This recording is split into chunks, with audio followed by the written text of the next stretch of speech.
which I'm very disappointed in Azure because as of shooting this video, they do not support Ruby for application insights, but yet they have it here in Azure App Services, Node.js, PHP, Python, and there's all the logos if you like seeing the logos. And so Azure App Services generally has multiple versions. So they have like Ruby 2.6, 2.7. For PHP, they have a lot of versions. For Node.js, they have a lot of versions. But I just want to point out that it's pretty common for cloud providers to stop or to retire the old ones at some point to stop supporting them. That's just because they want to keep things modern. And the other thing is like it also helps you keep with your best security practices because really you should always be trying to upgrade to the latest version for those security patches and things like that. So there you go. So now let's say you wanted to use a language that wasn't supported on Azure App Services, like you wanted to use Elixir. What you could do is create your own custom container, either for Windows or Linux. And so you just go ahead and create your own Docker container on your local environment. You can push it to an Azure Container Registry. And then the idea is you can deploy your container image to your app service. So I just wanted you to know that you could do that. If there's some languages or other things, or maybe you're using a language, but you need some bundle or packages that are just baked into the container. So there you go. Let's talk about deployment slots. So deployment slots allow you to create different environments for your web application and associate a different host name. This is useful when you need a staging or quality assurance environment, or maybe you need just a developer environment, any kind of environment you want. So think of it as a way to quickly clone your production environment for other uses. And so down below here, you'd have your deployment slots, and there's your slots. So maybe you have app, staging, beta. So that's the different host names there. And so the idea is that not only do you have other environments, but there's also this thing called swapping. And the idea is like, imagine you decide, like you make a clone of your production environment, and then you deploy the latest version to it. And then when you decide that it's good, it's in good shape, then what you can do is swap it out with your current production environment and then just retire your old one. And this is called blue-green deployment. And so that is a great way to do deployments. And I just wanted you to be aware of that. So I wanted to talk about app service environment because I just wanted to show you how Azure App Service is not just for little toy apps or your small startup, but they can be really useful for larger enterprises. So App Service Environment is an Azure App Service feature that provides fully isolated and dedicated environment for securely running app service at high scale. And so this is going to allow you to host web or Windows web apps, Linux web apps, Docker containers, mobile apps, and functions. And app service environments are appropriate for application workloads that require very high scale, isolation and secure network access, high memory utilization. And again, when you think of platform as a service, you don't think at this kind of scale. So it's really impressive that Azure does this. Customers can create multiple ASEs within a single Azure region or across multiple Azure regions, making ASEs ideal for horizontal scaling stateless application tiers in support of high requests per second RPS workloads. An ASE comes with its own pricing tier, and that's the isolated tier. An ASE can be used to configure security architecture. Apps running ASE can have their access gated by upstream devices, such as a web application firewall, also known as a WAF. ASEs can be deployed into availability zones using zone pinning. I don't know what that is, a zone pinning, but that sounds good to me. And there are two deployment types for ASE. We have external ASE and ILB ASE. And let's go take a quick look at what those look like. So here's a big diagram. And look in the middle there, that's where our Azure service environment is. It's in our own VNet and a subnet. And the idea is that the reason it's called an external ASE is because it exposes the ASE hosted app on an internet accessible IP address. And then down below, if you wanted to connect this, and this is generally what people are probably using it for, but what you want to do is you can connect it to your on-premise via a site-to-site or express route VPN. So that's something you can do with it. And the other part is like you can, because the ASE is within the same VNet, it also has access to resources within the VNet without any additional configuration. So that's really nice.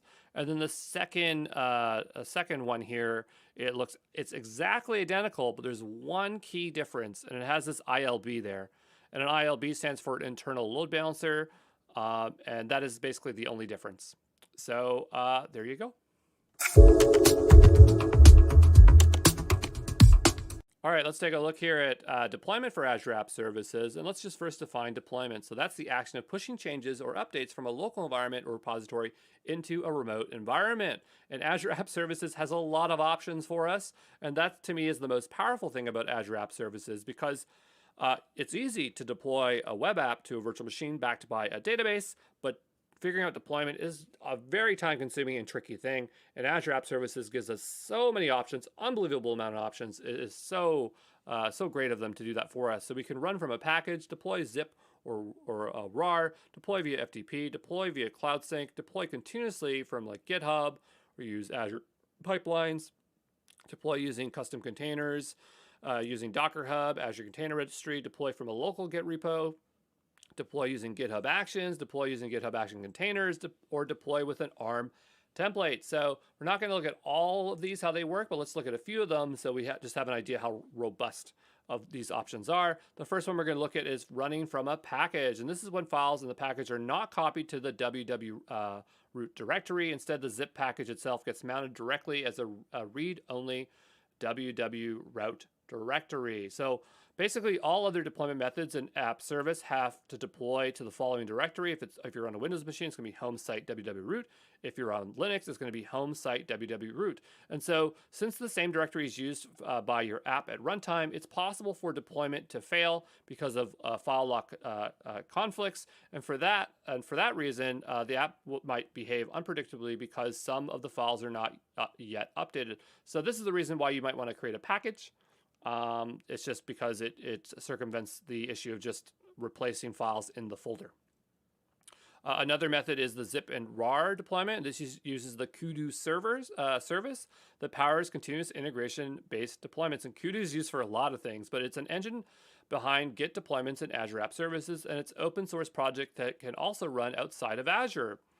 And so Kudu supports the following functionality for zip file deployments, and it supports a lot more than just zips, but it does deletion of files left over from a previous deployment, option to turn on the default build process, which includes package restore, deployment customization, including run deployment scripts, deployment logs, a file size of, 2 gigs? 2 gigs. And you can use it with the CLI, the API, via REST with curl, or the Azure portal. But by the way, that's you uploading a zip, but you're essentially using Kudu underneath, okay? And so let's go take a look at another deployment method, which is file transfer protocol. FTP has been around for forever, and this is pretty much how people thought you were supposed to deploy your apps in the late 90s and early 2000s. I don't think it's a really great way to deploy, but the point is that if you want to do it this way, or you have a use case that makes sense, you can do it. So the idea is that in the deployment center, you would say, I want to use FTP, and you just you get an FTP endpoint, your username and password, and that's your credentials, and you use your FTP client to connect. Very old school, but it's an option for you, which is really nice. Another way, which to me is a bit bizarre, but it's cool that you can do it, is you can use Dropbox or OneDrive to deploy using Cloud Sync. So the idea is that you have Dropbox, it's a third-party cloud storage service. OneDrive is the same thing, it's just Microsoft's thing. And so you go to the deployment center, configure Dropbox or OneDrive, and when you turn it on, it will just sync, or it'll just create a folder in your Dropbox drive, and that will get synced. So that's the one for OneDrive, that's the one for Dropbox, and this is going to sync to that www root there. I would have loved to have taken some screenshots, but I couldn't find how to turn the service on, but I know it exists, and I thought that was so bizarre. But yeah, there you go. That is the deployment methods there. So the way you pay when you use Azure App Service is you need an Azure App Service plan, and that's going to determine how much you pay and what's going to be available to you. They got 3 tiers, which we're going to go through here shortly, and we did mention them earlier. I honestly do not like this whatsoever. This tells you this is a Microsoft product because it has these wonky pricing tiers. I hope in the future they'll change it, but that's just what it is. And so let's go learn it. So basically what you do is you have like this big wizard that tells you all the stuff that you can have. It tells you what's included and stuff like that. But let's work our way through it. So the first thing is the shared tier. And there's 2 types here. We got free and shared. And so there's the free tier, that red one there. It's called F1.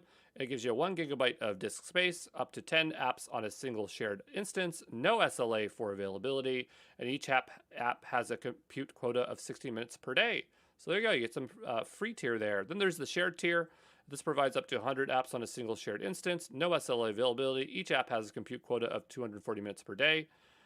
And the thing is that I didn't know where the button is for that. So like the next thing right beside it is the dedicated tier. And I thought that's what it would be because it says 100 total ACUs. So is it? I'm not sure. But anyway, the point is there is a shared tier. Where it is, I don't know. And you can't use the shared tier on Linux-based systems. So you're using Windows. When you're using Windows, you got to use bigger instances anyway, which I don't know. I don't like that too much. But that's what it is. Moving on over, we're now into the dedicated tiers. And look, it's right beside the free tier. That's the green one. It says B1. And if you expand it, it actually has a couple other tiers there. So I just wanted to show you that there was 3 there. And so for dedicated tiers, we got basic, standard, premium, premium version 2, premium version 3. And we're looking at basic there. That's what that is. More disk space, unlimited apps, 3 levels in this tier that offer varying amount of compute power, memory, and disk usage. It must be B1, B2, B3. And then the next thing over is the standard, and we had to switch tabs there onto the production tab. Notice the terminologies don't really match the tiers. And so with standard, you can scale out to 3 dedicated instances, has an SLA of 99.95% availability, and 3 levels in this tier that are offering varying amounts of compute power, memory, and storage disk. And so then that's that tier there. And we're on to our last tier, which is the premium tier. And this scales to 10 dedicated instances. It has availability SLA of 99.95% and multiple levels of hardware. So that's the dedicated tiers. Then we're on to the last thing, which is isolated. And this is really only going to be used, I think, for ASE. So the isolated tier has dedicated Azure virtual networks, full network compute isolation, scales out to 100 instances, availability SLA of 99.95%. And again, I think it's just for those ASEs. But there you go. That is all the tiers, and hopefully it makes sense to you. But it is a little bit tricky to figure out what to choose, but you don't really get to like pick at a granular level. That's what I don't like. But it is a really great service, Azure App Service. It does figure everything out for you, so maybe it's okay for you. So let's say you're using Azure App Services to host one of your applications and you need to run a random script. Well, how are you going to do that? That's where WebJobs comes into play. So it comes at no additional cost, and WebJobs is not yet supported for Linux, which is of no surprise here because Microsoft is all about Windows, but I hope one day they will support it. The following types they support as of today are command files, bat files, executables. We got PowerShell files, Bash files, PHP files, Python files, JavaScript files, and Java files. When you go ahead and create your job, you're going to have between 2 types. You got continuous and triggered. Continuous means that it's going to run continually until stopped, which is pretty clear. And this particular mode supports debugging. So if you need debugging, that's the mode you're going to be using. For triggered, this only runs when a trigger occurs. And you have different kinds of triggered here. So you notice we have scheduled, and we can enter a cron job in. And this will also expose a webhook that can be called to enable scenarios like scheduling. I think that would be like manual triggers. It doesn't support debugging, though. So looking at web job scales, and this is for continuous only. We have multi-instance and single instance. So multi is will scale your web jobs across all instances for your app service plan. And single instance will only keep a single copy of your web job running regardless of the Azure App Plan instance count. So there you go. Hey, this is Andrew Brown from Exam Pro, and we are going to be learning about Azure App Services in this follow along. And it's a service that's supposed to make it easy for you to deploy web applications. I say supposed to because it really depends on your stack. Azure has more synergies with other stacks than others. So like if you're like me and you like Ruby on Rails, you're going to find a lot of friction with Rails and Linux. But if you're using something like Windows servers or Python or .NET, you're going to have a much easier time. Still a really great service, just wish they'd make it a bit more broad there, but let's hop into it. So before we can go use that service, let's make sure that it's activated. And so we'll go over here and we'll go to Azure subscription. And then down below, we're going to go to resource provider. Now you'd think what you could do is just type in app services and you'd be wrong because the service is under a particular provider. So if you want to figure out what provider it is, we can go Azure resource providers. And they have a page on documentation here that lists them all. So if I search for Azure App Services, it's under web and domain registration. So we're going to make sure this is registered. If we're using a custom domain, which we are not today, we need this one activated. So going back here, I will type in web and you can see it's registered. So if yours is not registered, go ahead and hit that. I believe this by default is generally registered with new Azure accounts. So I don't think that is an issue for you. But we'll go back up here, close these additional tabs, and we will type in Azure App Services. And we will look for that service. So there it is. And we'll go ahead and hit add. And so I'm going to give it a new name. I just made it a moment ago, but I'm going to try again and try to use the same name. So we're going to call this Voyager. Great. And then I'm going to go ahead and name this Voyager. And I already know that that is taken. So I'm going to type in Delta Flyer. And these are fully qualified domains, so they are unique. With Azure App Services, you can run a Docker container. We're doing code this time around. And what I like to use is Ruby. But again, if I want to use the CI/CD, I'm not going to be able to use the deployment center with Ruby, so that is not possible. And so we're going to go with Python and run either a Flask or a Django app. I haven't decided yet. I am in Canada, so let's go to Canada East. And down below here, we have the plans. Generally, the plans will tell you the cost underneath. You'll notice that it's loading, but I just want to show you that there are some discrepancies in terms of pricing. So if I was to go to Azure App Services pricing, and we were to pull this up here, we can kind of see the pricing here. Okay. And if we scroll on down, right now we're looking at a premium V2. And oh no, I don't need help. I'm okay. You'll notice that it's 20 cents per hour. So if I go here and do that times 730, because there's 730 hours in the year, that's $146. I believe this is showing me in USD dollars. Yeah. And in here, it's showing me 103 Canadian, which is lower. So it could be that because I'm running in a Canada East region, the price is different, but you could imagine that if I had this at this cost at, what did we say here? At 146 USD, to CAD, I'd actually be paying $182. So you got to watch out for that kind of stuff, but I'm pretty sure this is what the cost is. So just be aware that if you look stuff up in here, it's not necessarily reflective. So you got to do a little bit more work to figure that out. If we wanted to go here, we cannot choose the free tier when we're using Linux. If we're using Windows, I believe we can use it. We're working with Linux today, so that's just how it's going to be. For the B1, this is totally fine, but we want to utilize deployment slots. Deployment slots is an advanced feature of the production version, and that's the only way we're going to be able to use it here. This is 20 cents per hour again, so I don't want to be doing this for too long. But I think what we'll do is before we do that, we can just do an upgrade to dev to prod so we can experience that. I'm going to go and just choose B1, okay? So we'll go next.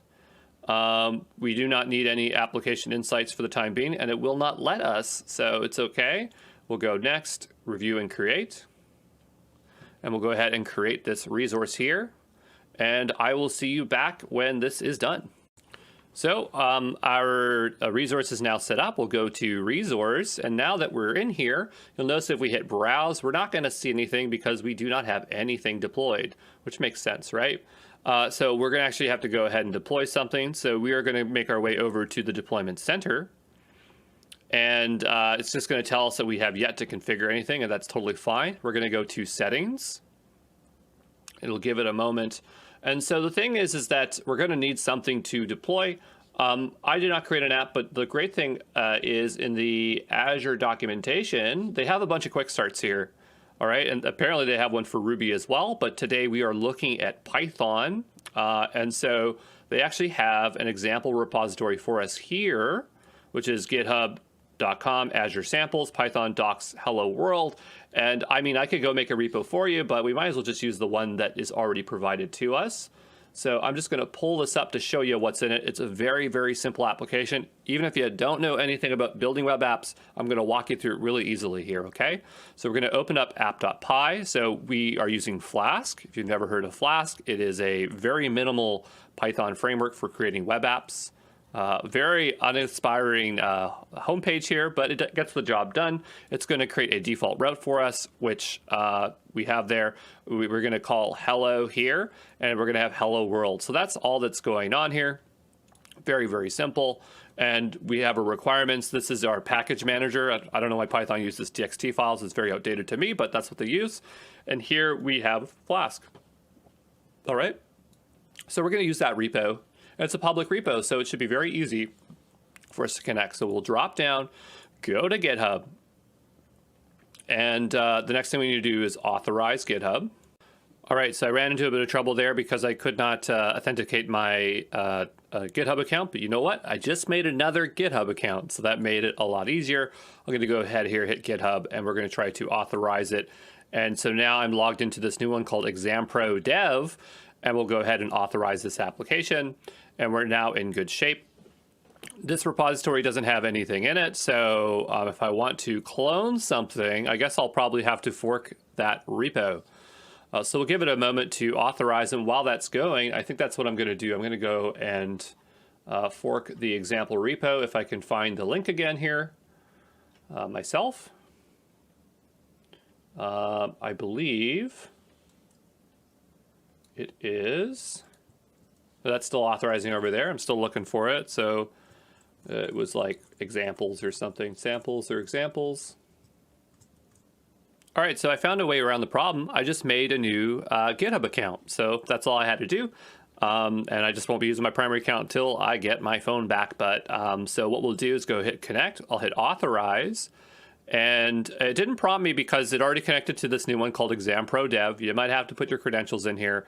And it's going to ask me to select some things. It's a new account, so there are no organizations, there are no repositories, there are no branches, totally brand new.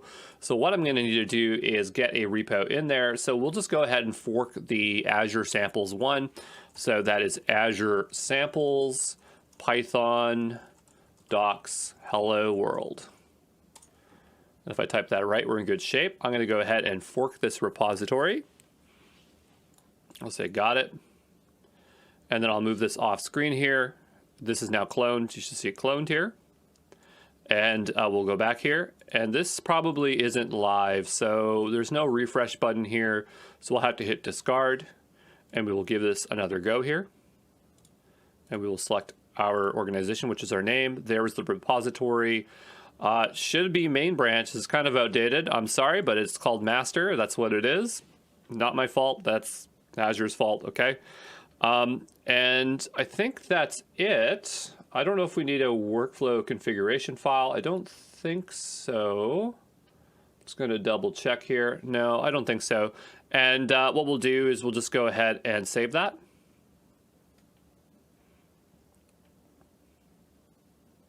And so now we are set up for deployment.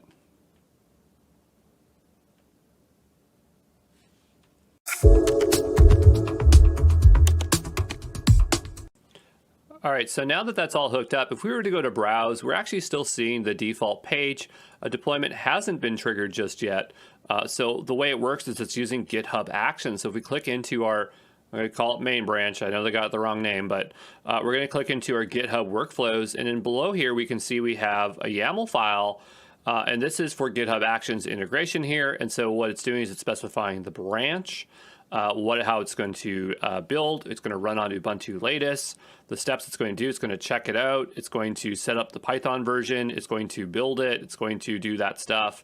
And so in order for this to take action, we'd actually have to go ahead and make some kind of manual change, which we have yet to do so, eh? So what we'll do is we'll go back to our main here. And it should be as simple as just changing something here. So it's not, I'm not sure how it's supposed to know that it's supposed to be doing the hello. And I guess, yeah, sorry. So this means it's going to route over to here. So I'm just going to make any kind of change here. Doesn't matter what it is, just one space. We'll go ahead and give it a commit. And if I go back to my latest commits, we should see that I made that change. There it is. We'll go back over here, and this should be deploying. So if we go over to logs, here you can see one's in progress right now, okay? And so that's what we're waiting. We're just going to see that finish there. We could probably open the logs and get some more information there. And so it just brings you back over to GitHub Actions. And so here's GitHub Actions, and it's performing the stuff here. So we're just going to give it time here, and I'll see you back in a moment. So we didn't have to wait too long. It only took 1 minute and 29 seconds. If we go back over here, we might need to do a refresh. And so we can see this is reflected over here. And so if we go back to, it doesn't really matter if we go to settings or logs here, but I'm going to hit browse and see if my page is deployed. It still is not. So we do have a small little problem here, and it's really going to just have to do with how the app is served. So that's what we need to figure out next. All right, so our app is not currently working, and there's a few approaches we can take. And the thing I can think right away is we should go and SSH into that instance. If you scroll on down here from Developer Tools, you can go to SSH and click this button, and that's going to SSH you right into that machine right away. You can also access SSH via the CLI command. So I believe it's like AZ web app SSH. It'll do the exact same thing. You do that from the Cloud Shell, but that's not what we're doing today. If I give this an ls in here and we're in Linux, we can see we have our app here. And what I would do is I would see what's running. So I would do a Puma, or sorry, not Puma, ps aux grep Python. And you can notice that we have gunicorn that's running. So that is where our Python instances are running. So you're not looking for Flask, you're looking for Python here. And if we wanted to make sure that was working, we just type in curl localhost. And so that is going to return port 80. So that tells me that, because like curl just means like, let's go look at that page. It should return some HTML, like print out the HTML to us. So that means the app is not running. So what you could do is run flask run, and it's going to start on port 5000, right? So what I can do is I can go up back to my deployment center here, and I'm going to go get that link here, and just ignore the fact that it's working. It's not working right now. I know for certain it's not. But if we do 5000, that won't resolve because port 5000 isn't open. So we can't really just put 5000 in there, and the default server here would be 5000. So if I stop this and I specify port 80, right? Then this will start up the app on port 80. And so now when you go here, okay, it will work. This is not a great way because, of course, as soon as you kill it here, technically the site should stop running. And so you'll run into that step.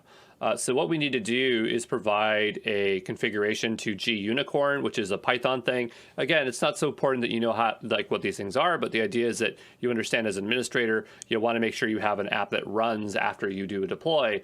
And so in this particular one, we need a startup.txt. And interestingly enough, there is a example code by the same author of the other one we were looking at here. I believe it's the same person, or it might not be, but they have a startup.txt, right? And so in here, you can see that it binds on port 000. It starts up 4 workers, starts up the app. All right. And so that's something that we can go ahead and do. So what I will do is I will go back to my GitHub repository that we have here. And I can just go ahead and add a new file. So I'm going to say add a file, create a new file here. We'll call it startup.txt. I'm going to copy this command here and paste it in there. So gunicorn will bind the workers and start up on the app. Startup app is being ran by something here. So if I go back here, I think they have a startup py here. And that's all that it is doing. I think I want to, I could do it this way, I suppose. Let me just see here. Theirs is just slightly different, eh? So they actually have like a full app going on here. And I just want a very simple Flask app. So I think what I can do is put Flask run here. Port 80. And that should start up the app there. I'm going to go ahead and commit that file. Okay. And as soon as I commit that, if I go back to my actions, it created that startup file there. So it should trigger a build. It's queued up. And I'll just put this tab up here. So we'll be back here in 2 seconds. And if I give this a nice refresh, yeah, you can see it deploys in progress. So this doesn't take too long. We'll just wait, close that there. We'll just wait a few minutes. If we click logs, it just opens it back up here, and we'll see how that goes. All right, so your deploy may have finished there, but the thing is that we're not going to really know if a change has taken effect unless we actually go ahead and update our code. So what I want you to do is go to your code tab, go to your app.py, we'll hit edit, and I'm going to go ahead and change this to Vulkan. And then we'll scroll on down, hit commit changes, and we'll make our way back over to our deployment center, and we'll give it a refresh here. And we're just going to wait until this one is complete, and we will double check to make sure that that has changed. If it is not, we will take action to fix that, okay? All right, so we just waited a little while there for that deploy to happen, and if we go to our website here, it is taking effect. So that's all we had to do to get it working, so that's pretty good. So that is deployment. So now let's talk about deployment slots. In order to utilize this feature, we're going to actually have to upgrade our account because we cannot utilize them at this the basic plan here. We got to go to standard or premium. So let's go ahead and give that an upgrade. So here's the B1. We're going to go to production here. And I think, yeah, we're going to have to choose this one here. Very expensive. So the thing is, we're going to just upgrade it temporarily, unless there's more options down below that are cheaper. Yeah, these are the standard tiers.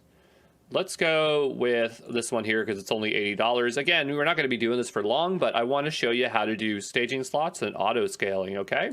So we'll go ahead and apply that there. And now it says that it's applied. So if I go back to our app here and we click on deployment slots, sometimes it doesn't show up right away. If it doesn't, that's not a big deal. You just wait a bit, but today it's super fast. So we're going to go ahead and add a new slot. We're going to call it staging. We're going to deploy from our production branch here, and I'm going to go ahead and create that there.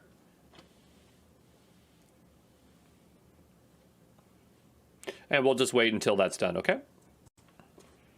Great, so we waited a little bit there, and our slot is created, so I'm going to just hit close there. And so now let's go take a look and see if we can actually see the application here. So I just clicked into it, I click browse, and we're getting the default page. So nothing is actually really deployed to it.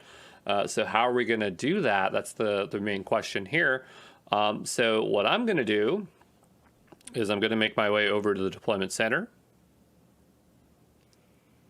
And you can see that it's not configured for this slot. So we are going to have to set it up all over again, even though it copied over configuration settings. It didn't copy over the code. So we go to GitHub. We'll choose our organization again. I'm going to choose the repository. We're going to choose that main branch again there. We're going to let it add a workflow. And notice that this time it's going to call it staging.yaml. So there'll be a separate workflow that gets created. We're going to go ahead and save that there.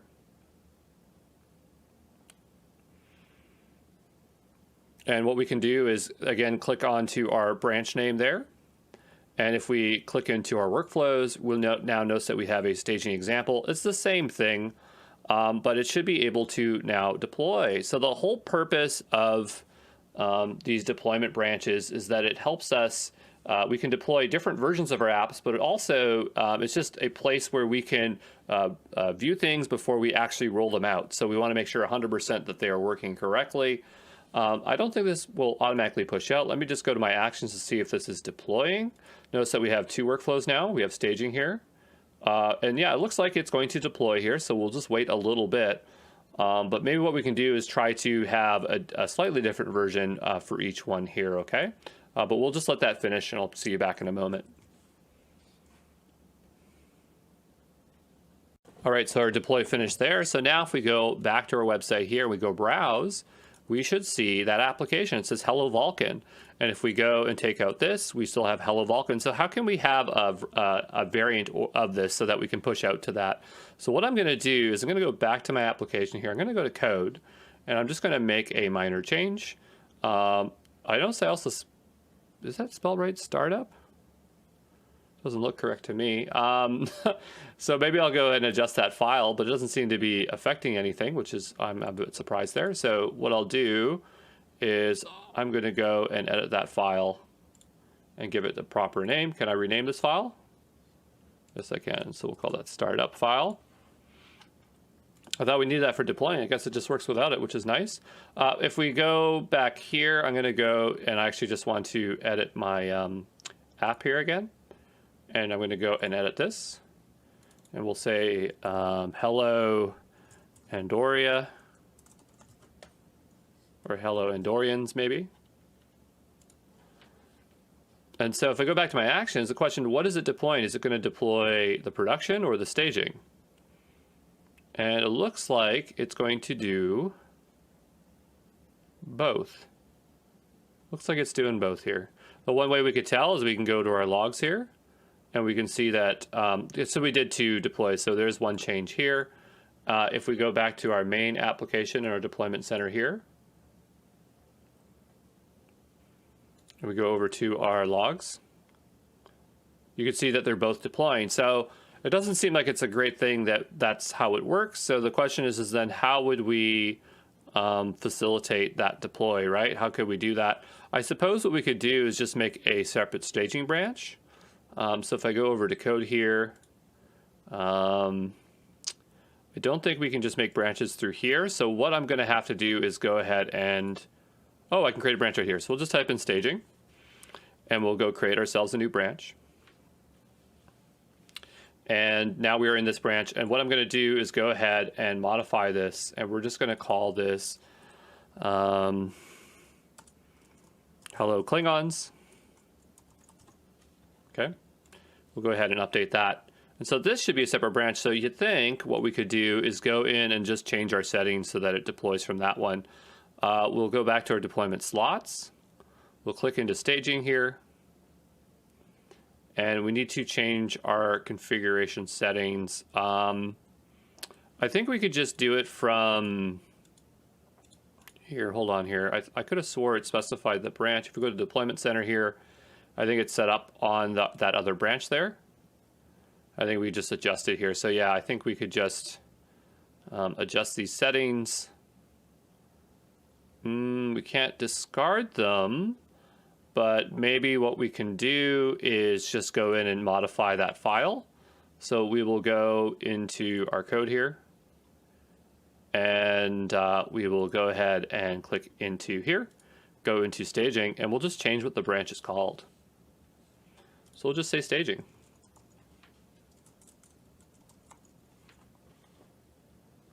And we'll hit start commit, and we will save that. And we'll see if it actually reflects those changes there. So we will go here and hit refresh. We'll see if it picks up staging now if we go to settings. It's not picking it up. So I'm not sure. I don't think perform a redeploy operation. We don't want to redeploy. So maybe what we'll do is just we'll have to do a disconnect here because it has the wrong one here. So save workflow file. Okay, we'll just go ahead and delete it. It's not a big deal. We'll just have to make a new one here. We'll go to GitHub. We'll choose our organization again, our repository, our staging branch this time around. We'll let it add one. See, it says we can use an available workflow, so we could have kept it there and added it there. And we'll go ahead and save that. So now we'll have 2 separate branches there, and we'll give that some time to deploy because that will now trigger a deploy off the bat. And so I'll see you back here in a moment. All right, so after a short little wait here, it looks like our app is done deploying. So we'll go over here. We'll make sure that this is our staging server. It is good. And we want to see that our production is different. Perfect. So we now have a way to deploy to each one. But imagine that we want to swap our traffic. So we're happy with our staging server, and we want to roll that out to production. And that's where we can do some swapping. So what we'll do is click the swap button. And we're going to say the source is the staging, and this is our target production. And we're going to perform that swap.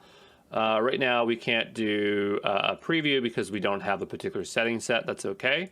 And it's kind of showing if there are any changes. So set of configuration changes, we don't have any, so that's totally fine as well. We'll go ahead and hit swap. And that's going to swap those 2. I believe it has 0 downtime, so we'll be in good shape if that happens there. And we'll just give it a moment to do that.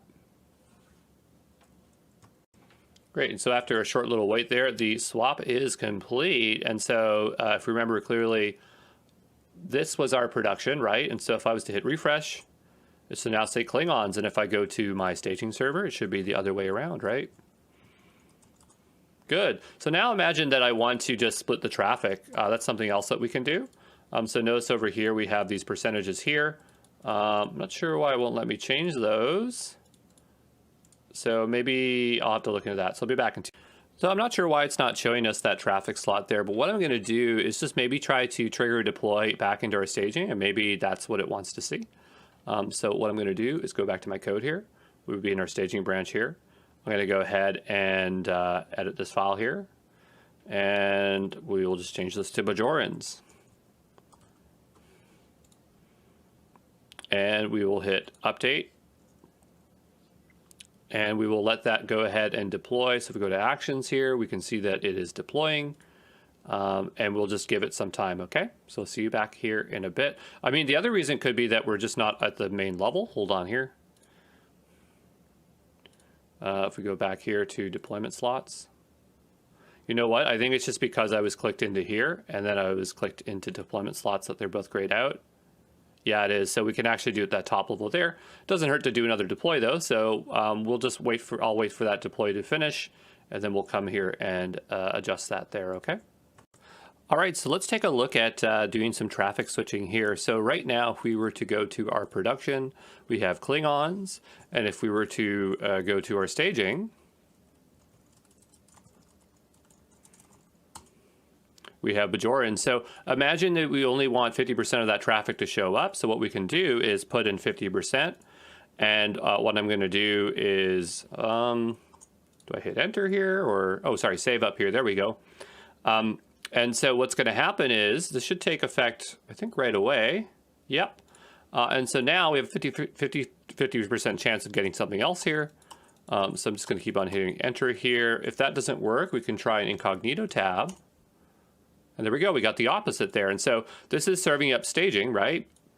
And this is serving up production, but they're both on the production URL. So that's a way you can split the traffic. So that's pretty much all I wanted to show you for deployment slots. Let's now talk about scaling. All right, so let's take a look into how we can do some scaling with our app service. This is only available if you have beyond standard and beyond, so standard and premium and etc. So if we just search for scale, we have two options here. We have scale up and scale out. So scale up is pretty straightforward. That just means to make our instance larger. And so we already did that when we upgraded from our standard, our B1, over to our S1 here, right? So if I was to go here, and I'm not going to do that, but if I was to do that and upgrade, that would be scaling up, right? And notice that we're talking about scaling. So right now we're limited to 10 instances, which is totally fine. But now let's take a look at scaling out. So if we go to scale out here and go to custom auto scale, what we can do is we can scale based on a metric. So we can add or remove servers based on the demand of the current web application's traffic. So we're only paying for servers when we need them. And so we have a minimum of 1, a maximum of 2. That seems fine to me, but we're going to add a rule here. And I want to scale this on the maximum time. We're going to do it on CPU percentage. I just want to have a very easy way to trigger this so we can see a scaling event in action. Here it has a maximum of 16%. I might just lower that down even further. Will it let me type in there? No. So 16% is what it's going to have to be. It's not a big deal, but I am going to reduce it down to, actually, I think, sorry, I don't know why I was going here. The metric threshold to scale an action, I'm going to put it at 10%, sorry. Okay. So here's that line. And so we have and I like how you can drag it, but you can kind of have an idea that we have a high chance of having this triggered. I just want to do this so that we have a good chance. So if I was to put it here, you can notice that it's very easy for us to spike our traffic and cause a scaling event. Now I'm going to set the duration to 1 minute, so we have a much higher chance of triggering that there. Okay. Set a duration less than 5 minutes may generate transient spikes. Yeah, that's fair, but I mean, I just want to show you a trigger happen. And we need a cooldown time probably, and it's set to 5 minutes, so that's totally fine. We're going to add 1, and that looks fine to me. I'm going to set this to maximum. Okay, and so now we're very likely to trigger that there. We'll go ahead and hit add that instance there. And so now that we have that, we're going to go ahead and save that.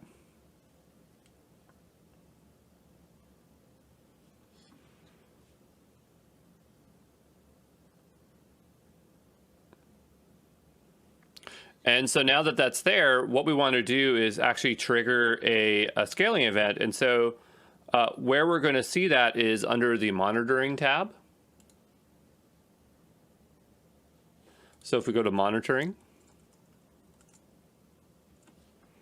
and what we're going to do is go over to, it should be in, sorry, I forgot. The place where we need to go take a look here is actually in the run history here. So if we go here and check 1 hour, we can see how many instances are running. And I think if I dial it back here, it should show me over time as it changes.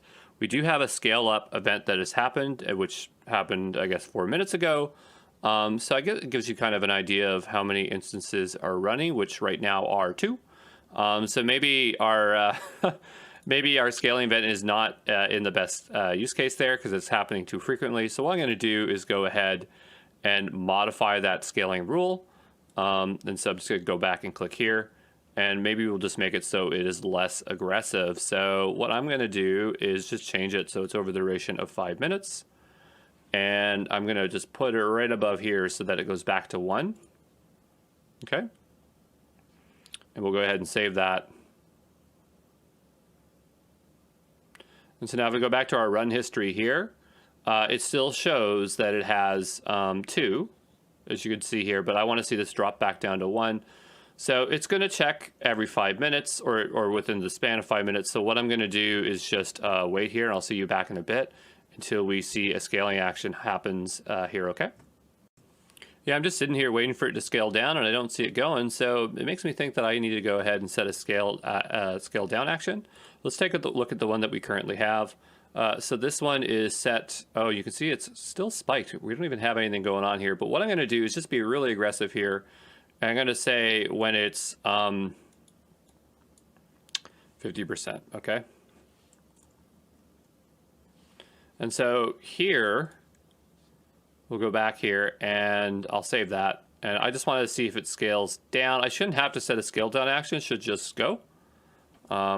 And what I'm actually going to do is be a little bit more aggressive. I know I'm setting a lot of stuff here, but I'm going to just set it to duration of 1 minute so we can see this a lot sooner. And we will go back to our run history here and we'll see if we observe a scale down. All right, so it's not scaling down here, but I think it's probably because I need a scale out action. So what we'll do is go ahead and add a new rule. This thing, if we go here and we just look at it, it's not going to decrease it unless we have a scale out action. So I don't think it's necessary for us to set one here. I think you get the idea. But that's for scaling. So we're all done here with Azure App Services. All we got to do is go ahead and delete it. So let's go ahead and delete our app here. Okay. So there's a few different ways we can do it. I'm going to do it via resource groups. I believe we called it Voyager here. So we'll click into that. And I'm going to go ahead and delete the resource group. And here is all the related services. And so I will type in Voyager. And there we go.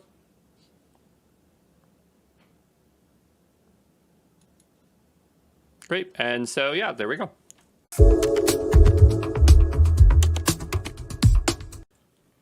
Hey, this is Andrew Brown from Exam Pro, and we're looking at Azure App Services cheat sheet. This is a 2-pager, so let's jump into it. Azure App Services is an HTTP-based service for hosting web applications, REST APIs, and mobile backends. You can choose a programming language in either a Windows or Linux environment. Its platform is a service, so it's the Heroku or AWS Elastic Beanstalk equivalent of Azure, if that helps you remember what it is. Azure App Services makes it easy to implement common features. So for integrations and features such as Azure DevOps, GitHub integrations, Docker Hub integrations, package management, easy to set up staging environments, custom domains, attaching TLS and SSL certificates. You pay based on the Azure App Service plan. So you got a standard tier, a dedicated tier, and an isolated tier. Notice that this tier does not support Linux, okay? Azure App Services supports the following runtimes, so .NET, .NET Core, Java, Ruby, Node.js, PHP, and Python. Azure App Services can also run Docker as a single Docker container or multi-containers. You can also upload your own custom container, so you'd upload it, or I guess deploy it. So you'd create it, upload it to Azure Container Registry, and then deploy. You have deployment slots. This allows you to create different environments for your web application. You can swap environments. This could be how you perform a blue-green deployment. Onto the second slide here. App Service Environment, ASE, is an Azure App Service feature that provides a fully isolated and dedicated environment for securing or securely running app service apps at high scale. Customers can create multiple ASEs within a single Azure region or across multiple Azure regions, making ASE ideal for horizontal scaling, stateless application tiers, or high requests per second RPS workloads. ASE comes with its own pricing tier, which is isolated tier. ASE can be used to configure security architecture. Apps running on ASE can have their access it should say granted, not graded, by upstream devices such as a web application firewall, a WAF. And app service ASEs can be deployed into an AZ using a zone pinning. There are two deployment types for ASE. You have external ASE and ILB ASE. ILB would be internal load balancer, okay? Azure App Services provides many ways to deploy your applications, and there's so many, I'm not going to list it here, but I probably would recommend that you go review the actual content for that, because it would have made a whole cheat sheet here. Then the last thing here, Web Jobs is a feature of Azure App Services that enables you to run a program or script in the same instance as the web app, API, or mobile app. There's no additional cost to Web Jobs. So there you go. Let's take a look at what a key value store is. So a key value store is a data store that is really dumb, but it's super, super fast, okay? And so they'll lack features that you would normally see in relational databases, like relationships, indexes, aggregation, transactions, all sorts of things. But, you know, there is a trade-off for that speed, okay? And so here is kind of a representation of a key value store, which you have a key, which is a unique, key to identify the value. And I'm representing the value as a bunch of ones and zeros because I want you to understand that there aren't really columns, it's just key and value. So the idea is that imagine that those ones and zeros actually represent a dictionary, and that's usually what they are, is an associative array, hash, dictionary underneath. Okay, and so even though it looks like, you know what I mean? Like if this was a relational database, you could see these as kind of like columns. And so if we kind of did that, that's how a key value store can kind of mimic, a tabular data, right? But the thing is that, there is no consistency between the rows, hence it is schemaless, but that's kind of a way to get tabular data from key values. But due to their simple design, they can scale well beyond relational databases. So relational databases, it becomes very hard to shard them and do a bunch of other stuff with them. But key value stores are super easy to scale, but they come with a lot of extra engineering around them because of these missing features. All right, let's talk about document stores. So document store is a NoSQL database that stores document as its primary data structure. A document could be an XML, but it's most commonly JSON or JSON-like structure. And documents stores are subclasses of key value stores.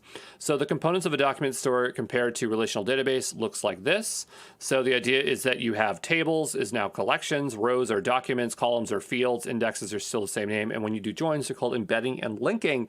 So, if a key value store can kind of store this, why would you do it? Well, there's just a lot more features around the document itself. And so, how we saw key value store didn't have, it had nothing, no functionality. Well, document store brings a lot more of the functionality that you're used to in a relational database, and so it makes things a little bit easier to work with, okay?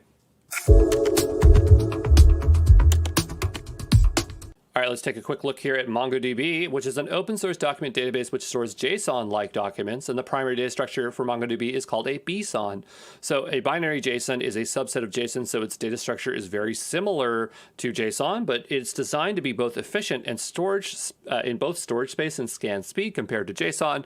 And BSON has more data types than JSON. It has date times, byte arrays, regular expressions, MD5 binary data, JavaScript code. JSON is just strings, integers, and arrays. It's very, very simple. But because it has all these new other data types and it's stored in this binary format, it's not plain text. It's actually binary data.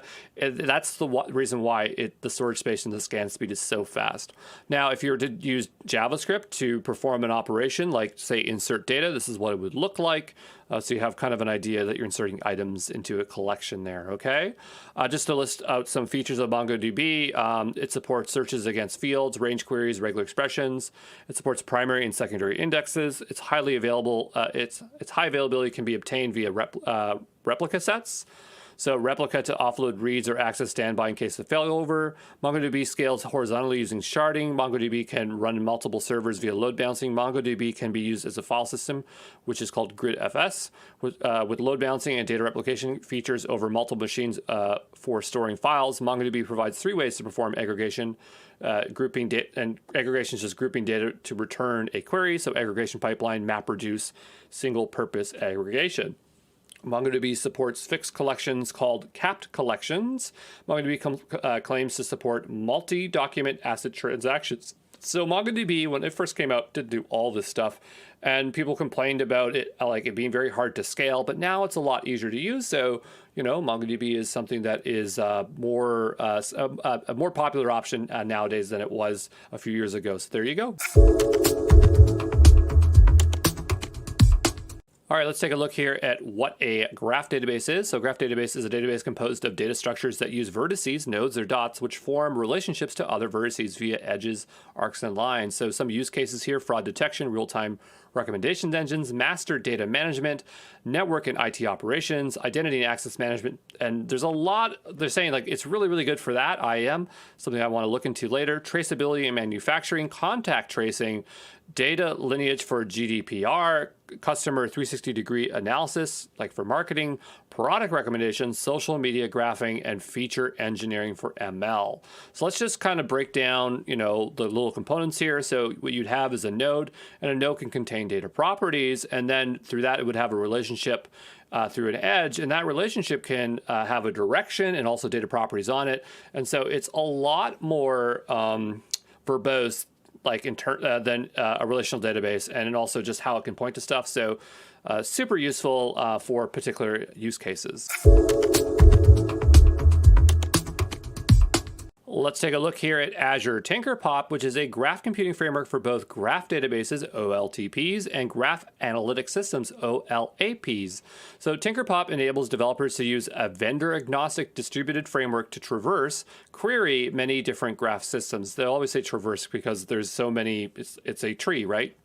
So there's a lot of databases that this thing connects to, and so here they all are, but the ones I want to indicate to you that are important is Amazon Neptune, CosmoDB, Hadoop via Spark, Neo4j, which is one of the most popular graphing databases, OrientDB, and Titan, okay? So the thing is that this isn't a graph database. It is basically an adapter to other graph databases. And TinkerPop includes a graph traversal language called Gremlin, which is the single language that can be used for all these graph systems. So let's talk about Gremlin. Gremlin is a graph traversal language for Apache TinkerPop.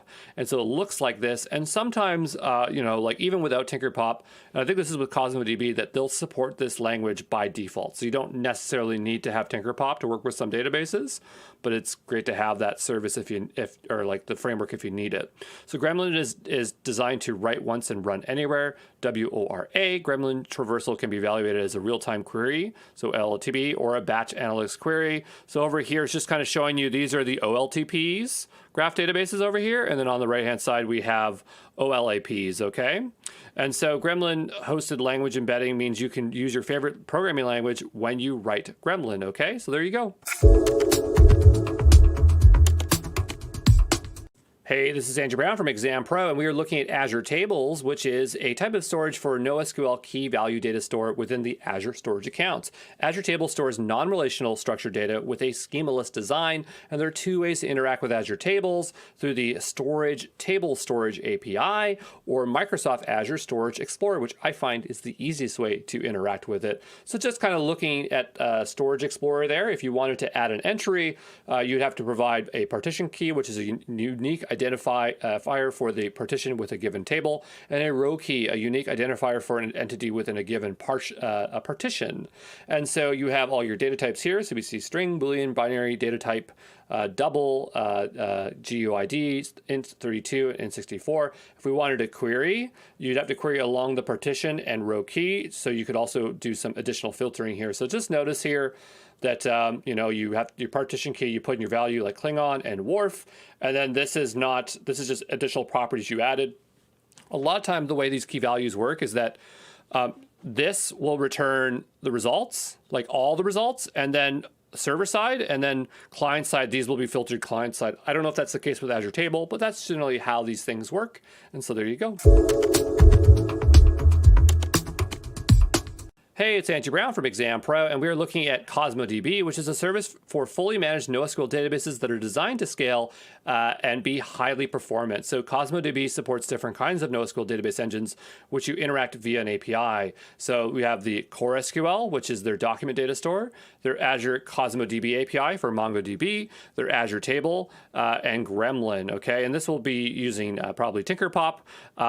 So all of these NoSQL engines specify capacity. So you either can do provision throughput for pay for guarantee of capacity or serverless pay for what you use. So if you are just playing around with the service, you can go ahead and choose that serverless option. And so a lot of times when people talk about CosmoDB, they're usually talking about Core SQL. So if you say CosmoDB, it's usually document, but understand that there's a bunch of stuff underneath it.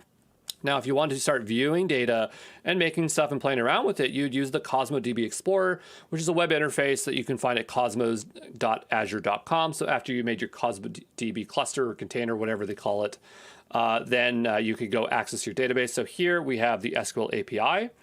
And so that would be the document store. And you could just see here that we've created a new item here for that data, okay? And so I just want to show you that if you drop down here, you choose container or database. So we create a new container.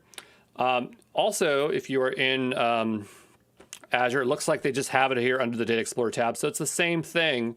It's the CosmoDB Explorer just in line, okay? So you don't have to like go to that URL. You could just click into your it's called account, CosmoDB account, and go to Data Explorer. I just wanted to show you here, like if you made a graph database, that you can do everything through this Explorer for all the different types. The interface will change a bit. So here we'd add a new vertex, right? And it's just slightly different, okay? All right, so the thing about Azure Tables is that you can use it within either CosmoDB, okay, or you can use it within account storage. And the thing is that it's a really good comparison to look at these two things, because this way we can really understand like how powerful CosmoDB is, all right? So what we'll do is compare the two. So over here, when you have Azure Tables in account storage, it's fast, but it has no upper bounds on latency. For Azure CosmoDB, it's going to give you single-digit millisecond latency for reads and writes. For throughputs, it's variable throughput, and it's limited to 20,000 operations. You get a guaranteed backed by an SLA and no upper limits when you're using CosmoDB. For global distribution, it's a single region. And for CosmoDB, you have 30 plus regions. For indexing, you only get the primary index or partition and row, no secondary indexes. And then for CosmoDB, you get automatic and complete indexing in all properties, no index management. For querying, you get query execution, uses index for primary key and scans otherwise. And for CosmoDB, you get queries that can take advantage of automatic indexing on properties for fast query times. For consistency, we got strong with primary region and eventual with secondary regions. And with CosmoDB, there's like 5. You know what I mean? There's just the consistency levels are a lot more flexible, okay? For pricing, it's consumption-based, and then for CosmoDB, you have consumption-based or provision capacity.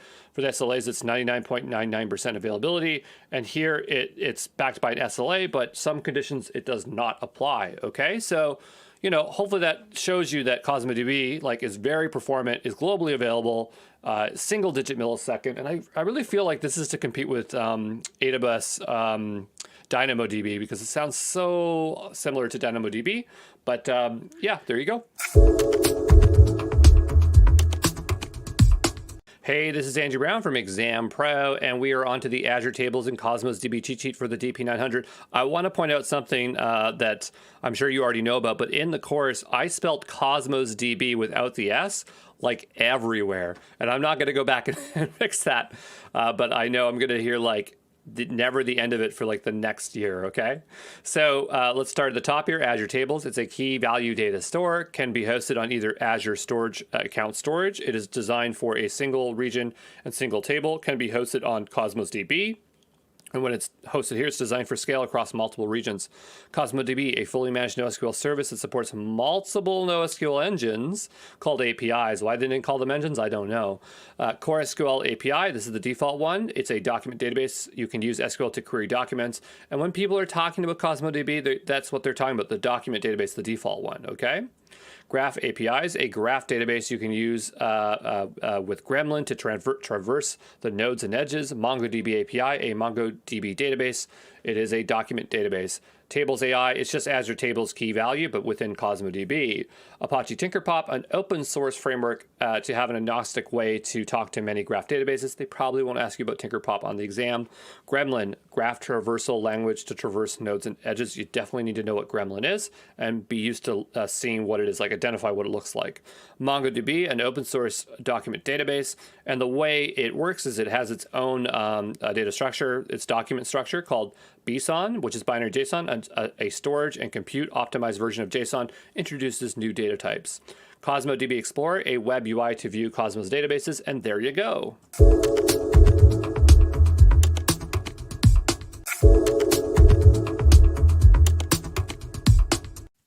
Hey, this is Andrew Brown from Exam Pro, and we are taking a look at Cosmos DB. So Cosmos DB is a service for fully managed NoSQL databases that are designed to scale and be highly performant. So Cosmos DB supports different kinds of NoSQL database engines, which you're going to interact via an API. We'll cover them more than once here, but we have Core SQL, which is a document data store.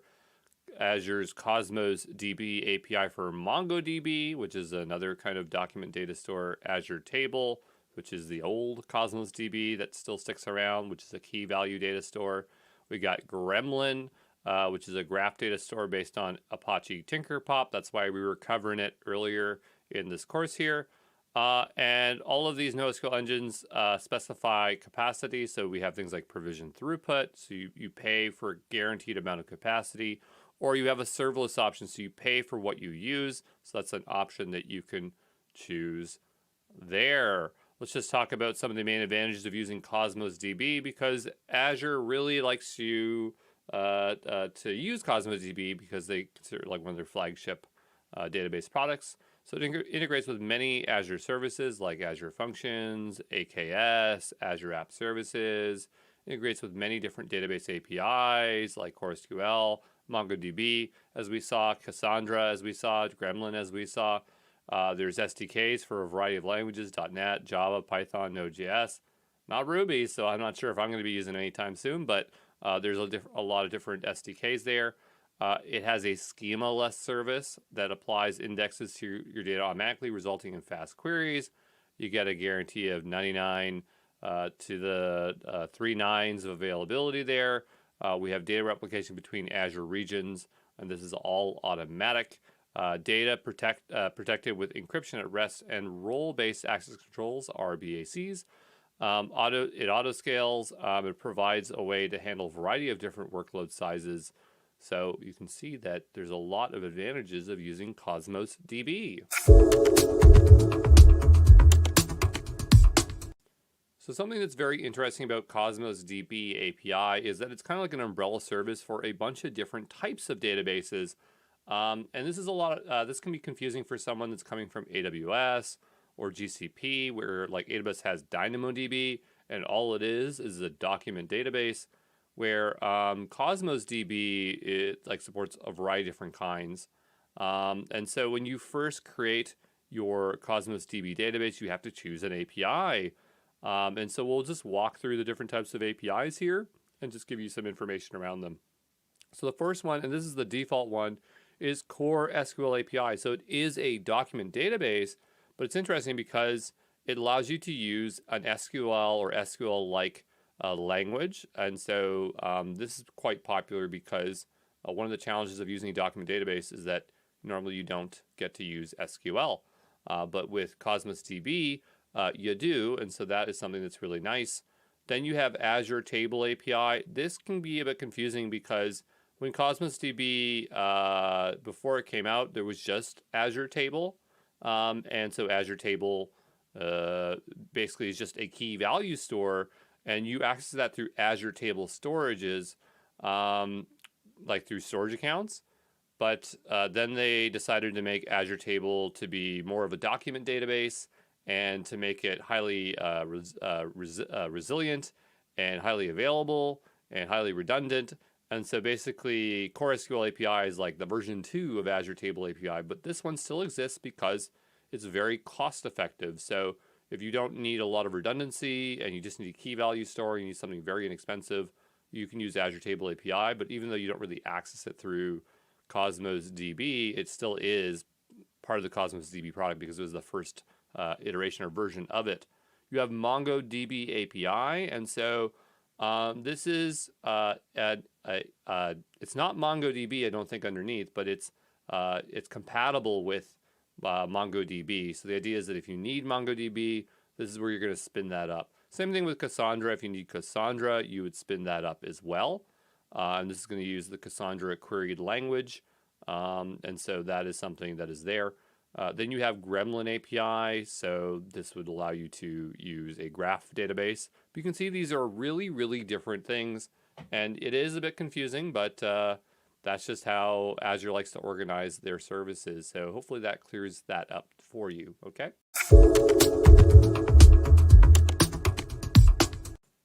So let's talk about the core components for Cosmos DB, because it is a bit confusing to try to understand the relationship of all the components. For a fully managed database, it sure has a lot of moving parts. And so the first thing when you go over to the Cosmos DB portal, you're going to spin up a database. And so the idea is that when you choose a database, the idea is that this is going to be a logical namespace for your collections, your users, your permissions. It's going to determine the API that you do choose. Once you've chosen your database, then the idea is that you need containers. And normally when you create a database, it'll create a container for you. And a container is just a unit of compute. But there is a lot of stuff that you can attach to that container information when you create it. And then you also have collections. I find collections to be a bit confusing, but they map. They basically map to a container, and this is the billable entity. So this is the way that you're going to determine the cost, and this is where you're going to be stating that information. So when you create a container, it'll have a bunch of information below it, and that will be stuff that will be attached to the collection entity. So hopefully that kind of clears that stuff up. I do find containers a bit confusing because, again, when you create them, it's at the same time as your database, but we will talk about that because we do come across that in the course, okay? Let's talk about how we're going to access our Cosmos DB database with Cosmos DB Explorer. So it's a web interface to explore and interact with your Cosmos DB accounts, database, basically the same thing. And this is at cosmos.azure.com. So they have a dedicated subdomain for it. So the idea is you type that in and you would authenticate with your account. Azure is always single sign-on, so it's pretty easy. And then the idea is that you can access your database and interact with it without having to write any kind of SDK code or interact with CLI. You have kind of a GUI to do that. So the example here is for the core SQL. And you can interact with all the different types of database in here. So it's not just core SQL, but there's a lot that you can do with it. And so the idea is you can create containers from here, create new databases. So a lot of similar things that you can do from the Cosmos DB portal with an Azure portal. So there's some stuff there. It doesn't matter where you create it. It's just where you want to do that there. There is an easier way to access this. So instead of going to Cosmos Azure.com, the way I like to access it is that I'll just be in the Azure portal for my database, and what I will do is access it under the Data Explorer tab. Notice here it says Azure Cosmos DB account. It gets confusing because they say like an account can contain multiple databases, but really it's just one database. It's so confusing. So you'll hear me interchange the term account and database. because the documentation does not clarify it, but in the GUI you can see it says the word account there. But yeah, this is the way that I would recommend accessing that information. You can also, again, access different databases. So like, for example, we can see this is for Gremlin. So here I'm creating a new vertex, which is a graphing thing there. And so that's how we can do it there. So it's not just for the core SQL, okay? Let us talk about partitioning schemas in Cosmos DB, because it's a very important concept when we're talking about NoSQL databases, because, it's all about scale. And when you're dealing with databases at scale, you're dealing with partitions. And this is where we have a lot of information about partition keys. So the data stored among partitions in Amazon Cosmos DB indexes is grouped by the partition keys in order to improve performance. Main concepts of partition schemas in Azure Cosmos DB is partition keys. So these keys are used to group items. It works like primary keys, if you know from traditional relational databases. Then there's the idea of a logical partition. This is a group of items that have all the same partition key values. You have physical partitions. So this consists of a set of logical partitions. Azure Cosmos DB manages logical partitions, which can have one-to-many relationships. We have the idea of replica sets. These are made up of a group of physical partitions that are materialized as a self-managed, dynamically loaded, balanced group of replicas that span across multiple fault domains. So I imagine when they say the word physical, they're probably saying like it's the actual physical underlying machine, and then these are the virtual logical partitions within those machines, and then replica sets just means duplicates of that kind of stuff. So hopefully this diagram here will maybe help a bit here to make sense of it. There's a lot going on here, but maybe we can break it down. So each physical partition consists of a set of replicas, also known as replica sets. So over here, we see partition set, and then we have physical partition, and you can see that it's represented over here. So confusing, but I think this thing here is the physical partition, okay, over there. Then we have logical partitions. So these are mapped to physical partitions that are distributed globally. So notice that it's these little boxes in here. So it was what I said. So this is the physical machine, and then these are the virtual partitions within them, and they're distributed globally. Partition sets in the image refer to a group of physical partitions that manage the same logical partition keys across multiple regions. So hopefully that makes things a bit more clear. In practicality, you probably won't need to remember all of this. For the exam, you definitely don't need to know this, but it's good to just kind of go through it so you have an idea of these terms. So there you go. All right, let's talk about choosing a partition key. This is super important to Cosmos DB. So the idea is that a partition key is made up of two components, the partition key path and the partition key value. So the idea is that let's consider a document or a key value that we need to try to figure out what our partition key path would be. So we have user ID Andrew, works for Microsoft. So in this case, we're trying to find something that is like a unique identifier for that item. And so I would say a user ID would be that thing there. So in this case, our partition key path would be /user ID. So, that would be part one of it. And so the partition key path accepts numerical or underscore characters. You can also use nested objects by using the standard path notation of /, so that helps there. And so an example here would be /ID, or we could do /user ID. The second part of it is the value. So the partition key value can be either a string or numeric types. And so you can see in our example, it is a string, so that's going to be accepted. Your partition key for all containers should be a property that has a value which does not change. You can't change the value of a property if it's your partition key. A property that should have a wide range of possible values. That's why we said user ID, because it's going to be pretty unique per person, whereas works for, you're going to have a bunch of groups of that. Like there might be a lot of people who work for Microsoft, so it's not as unique. Spread request units is something that's important, RUs. These are consumption and data storage that will be evenly across all the logical partitions. This ensures even RU consumption and storage distribution across your physical partitions. So hopefully that gives you kind of an idea of how to choose a partition key. But now we'll talk about unique keys.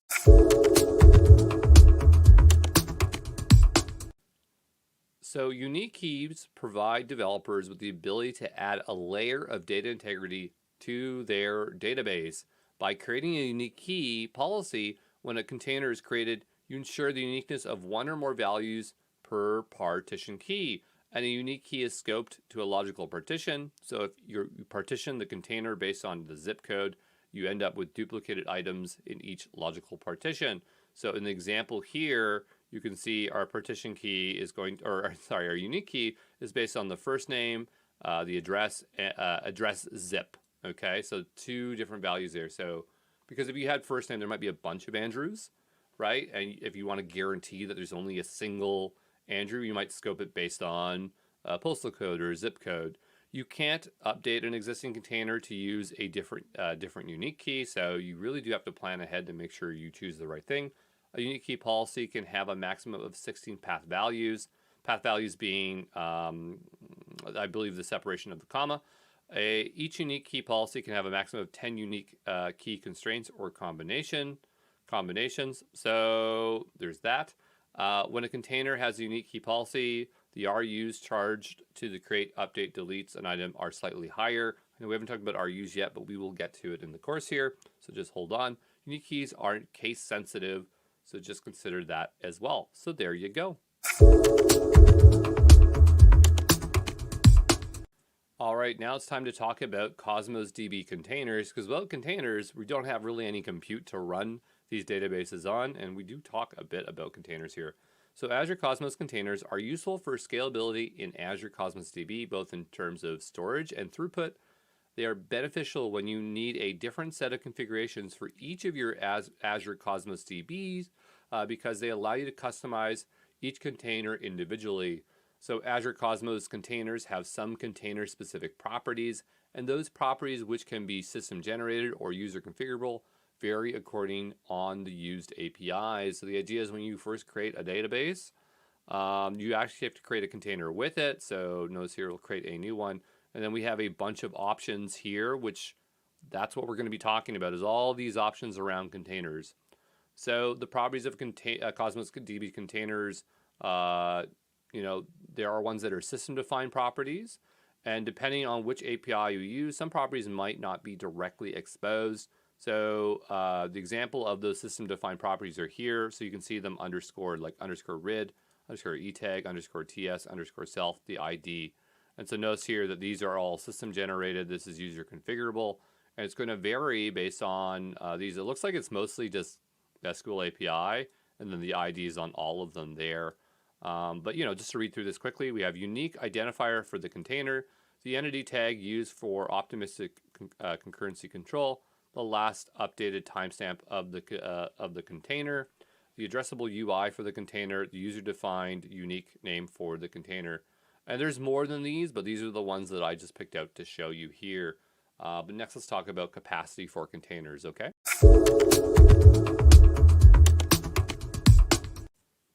So let's talk about capacity for containers. But what is capacity? Capacity defines the amount of underlying resources that are available to support consumption of resources such as compute and storage. I made that sound much fancier than it is, but it's just what is available to you.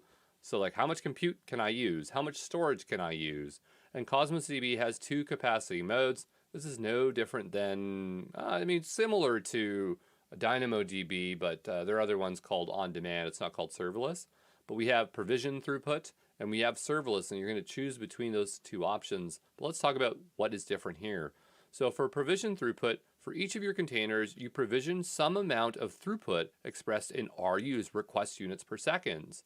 And so for workloads where you can reliably predict the traffic, or you have more flexibility of your options, that's where it makes sense to utilize it, okay?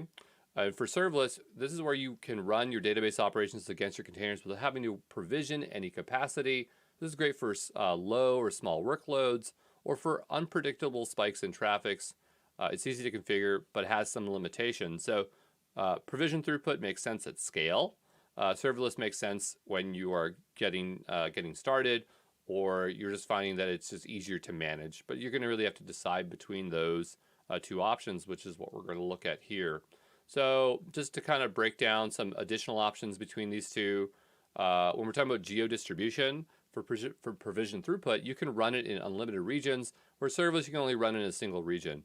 The max storage per container is unlimited for provision throughput, but for serverless it's 50 gigabytes. For performance, we're looking at sub 10 millisecond latency for point reads and writes covered by SLAs, service level agreements. Point reads is under sub 30 seconds for writes covered by SLOs. So a little bit different there. The billing model is very different. So for provision throughput, billing is done on a per hour basis for the RU's provision, regardless of how many RUs were consumed. And serverless is billing is done on a per hour basis for the amount of RUs consumed by your database operations. So in theory, serverless can be more cost effective, but it really just depends on what your consumption models look like. But we're not done with capacity. We're going to look a little bit more at throughput, okay? So there's more to the story for provision throughput because you have different throughput strategies that you can choose when you create your database and container. And we said earlier, when you create a database, you always have to create a container with it. And the two modes are dedicated and shared mode. So for dedicated mode, throughput is exclusive to this container and backed by SLAs. For shared throughput or shared mode, the throughput is shared across all your containers. You cannot create throughput strategies after creation, so you have to choose wisely. And to switch throughput strategies, you basically just have to create a new database and migrate that data over, or sorry, container, and migrate that data over.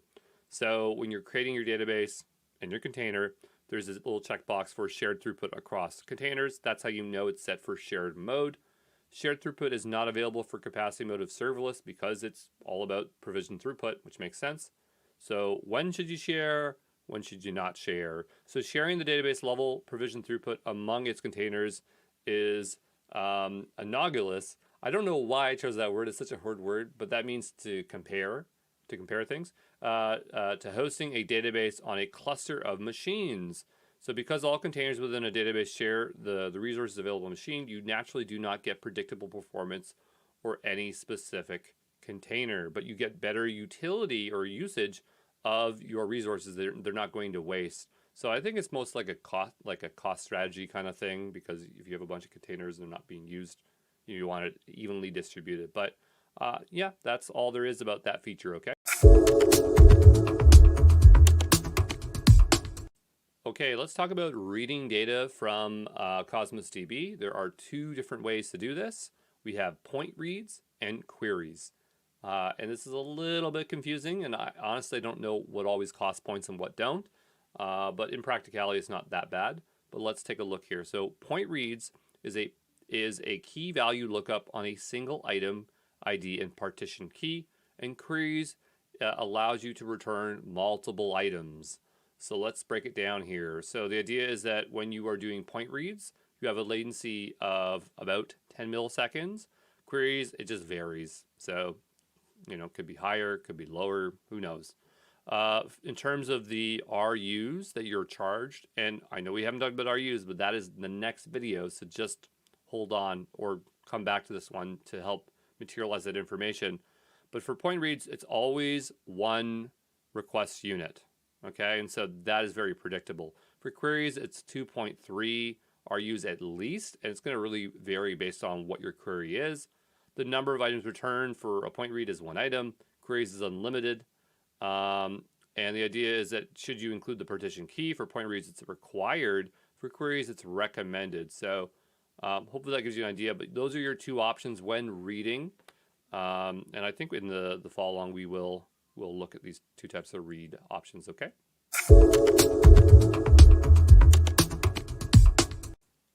All right, we keep mentioning request units RUs. Now it's time to actually describe what they are. So the cost of all database operations is normalized by Azure Cosmos DB and is expressed by request units. So RUs abstract away memory, CPU, IOPS standing for input output per second, And it's basically right sizing all these things for you, meaning like choosing the right size with a single value based on data processed. So database operations include reads, so the size of the item retrieved. So 1 kilobyte would equal 1 RU, 100 kilobytes would equal 10 RUs. So we're just looking at the calculations for read operations for RUs.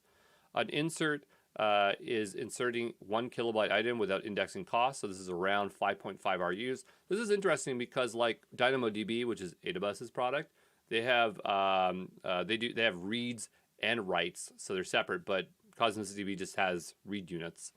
Then there's updating, so replacing item costs 2 times the charge required to insert the same item. So there's some math there.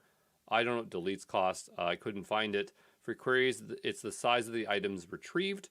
So it's going to greatly vary because we saw earlier that you can have unlimited items retrieved, so it can get pretty darn expensive. To calculate capacity, it is very, very confusing. So the idea is that there is a capacity calculator, and this is what you should use. On the exam, they're not going to ask you a bunch of math questions. I point that out because on AWS exams for DynamoDB, you have to know the math.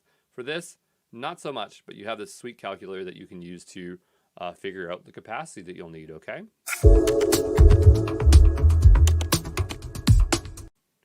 So a very, very important concept when we're talking about fully managed databases, especially NoSQL databases, is consistency. When am I going to see my data? When is it going to be consistent across all the servers that it's replicating data to? So Azure Cosmos DB provides 5 different consistency levels to maintain data availability and querying performance depending on your requirements. And so we have this nice graph to kind of, or graph, graph to help visualize the 5 levels. So on the left-hand side, we have high latency, lower availability, the worst read scalability. And on the right-hand side, we have lower latency, higher availability, better read scalability. So it's going to be based on what you need. And so we'll start with the first one, which is strong consistency level. So this is linearizability. Reads are guaranteed to return the most recent version of an item. So strong means a guarantee that what you read is what you get, okay? But the latency is going to be higher, so it could be a bit slower for it to get back to you. Then you have boundless staleness. So this is a consistent prefix. It reads lag behind writes by most K prefixes or T intervals. So just understand that it's a bit better than strong. We have session, so it has a consistent prefix. It's monotonic reads, monotonic writes. Read your writes, write follows reads. Okay, I know this might not make sense, but don't worry, we're going to go through all of these still. We're not done. We'll go through the list and then we'll go in more detail on all these. You have consistent prefix, so updates, returns are some prefix of all updates with no gaps.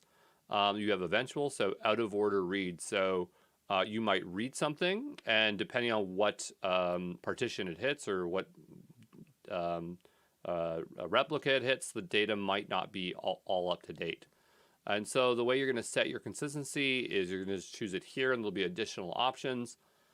This is honestly really confusing. Again, I'm going to keep comparing AWS DynamoDB, but AWS DynamoDB, it's not as complicated, right? Or even like AWS S3, where it's just like it's eventual or it's consistent. So you can see there's a lot of options here, but you know, of that flexibility, you have more choices, I guess. So let's talk about all these again. So strong consistency. Read operations ensure that the most recent data is returned. Read operations cost the same as boundless staleness, but more than session and eventual consistency. Write operations can only be read after the data has been replicated by most replicas. When they're talking about costs, I guess they mean like the cost to retrieve information. I'm not 100% sure. Again, I didn't see it on the exam about costs with consistency levels, but this is the language that is being used in the documentation, so that's why I'm bringing it over. For boundless staleness, read operations are lagged behind write operations due to time or version differences. Read operation costs the same as strong consistency and more than session eventual consistency.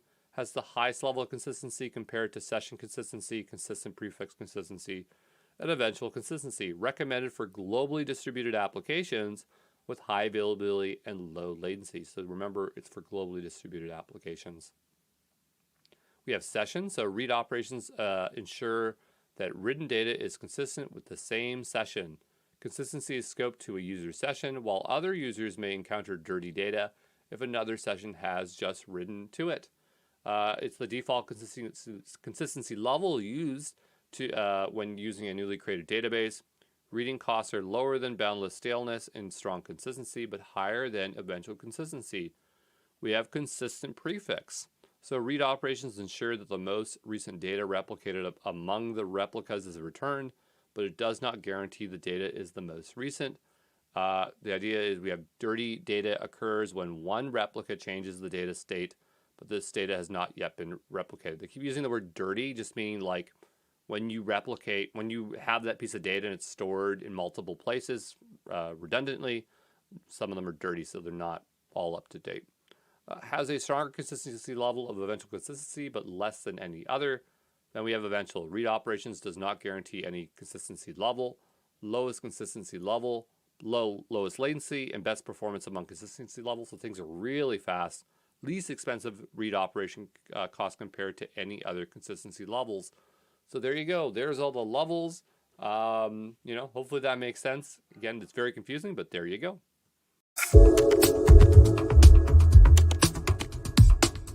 Let's talk about a very useful feature in Cosmos DB known as change feed. So change feed is a service that monitors changes in all containers and distributes events triggered by those changes to multiple consumers.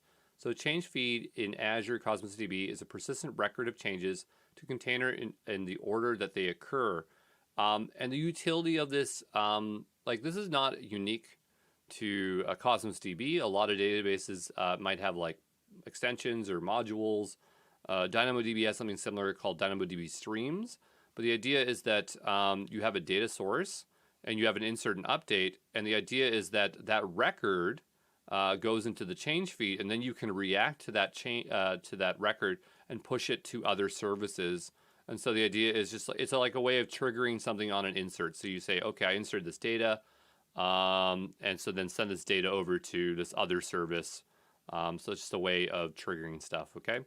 Azure has an SDK for .NET, Java, Python, Node.js. Nothing for Ruby. They're having lots of trouble with the Ruby SDK. At some point, they'll fix it. The change feed is supported for SQL API, Cassandra API, MongoDB API, Gremlin API, basically all the APIs, with the exception of Table API. So that's that. In terms of its implementation, the change feed processor is composed of 4 components. We have the monitor container. This is where any insert or update executes. The operations are reflected in the change feed. I can get my pen out here so if we can see where it is. So the monitor container, I guess collections are up here. We have lease container. See, they're saying collections because a collection, remember, a collection is a mapping to a container. So collection container, we're kind of just interchanging right here. But stores the state and coordinates the change feed processor, which is down here. The host, an application instance that uses the change feed processor to listen for changes. So that's the way it knows what to do. The delegate, the code that runs when an event in the change feed notification triggers it. And so that's the code within the consumer there. The change feed processor may be hosted among Azure services that support long-running tasks, such as Azure Web Jobs, Azure Virtual Machines, Azure Kubernetes Services, Azure .NET hosted services.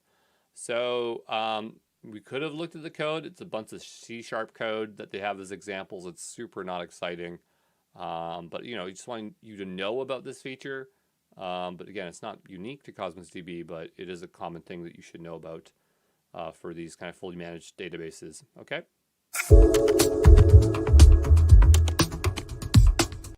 Hey, this is Andrew Brown from ExamPro, and we are looking at Azure Storage Accounts, which is used for containing all your Azure Storage data objects such as blobs, files, queues, tables, and disks.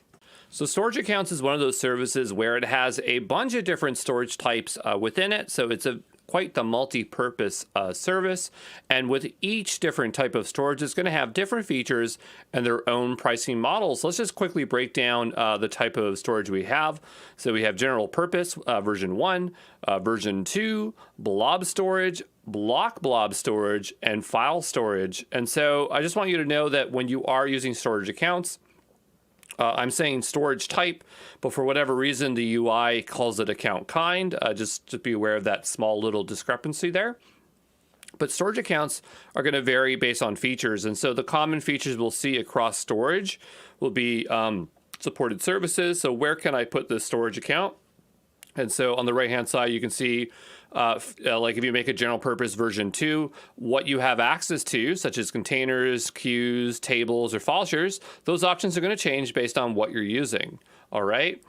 For performance tiers, this is how fast you'll be able to do reads and writes.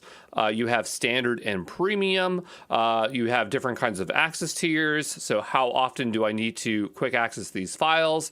And then there's replication. How many redundant copies should be made and where? And the last thing is deployment models. So who should deploy the supported service, Resource Manager Classic? And in generally most cases, it's going to be Resource Manager.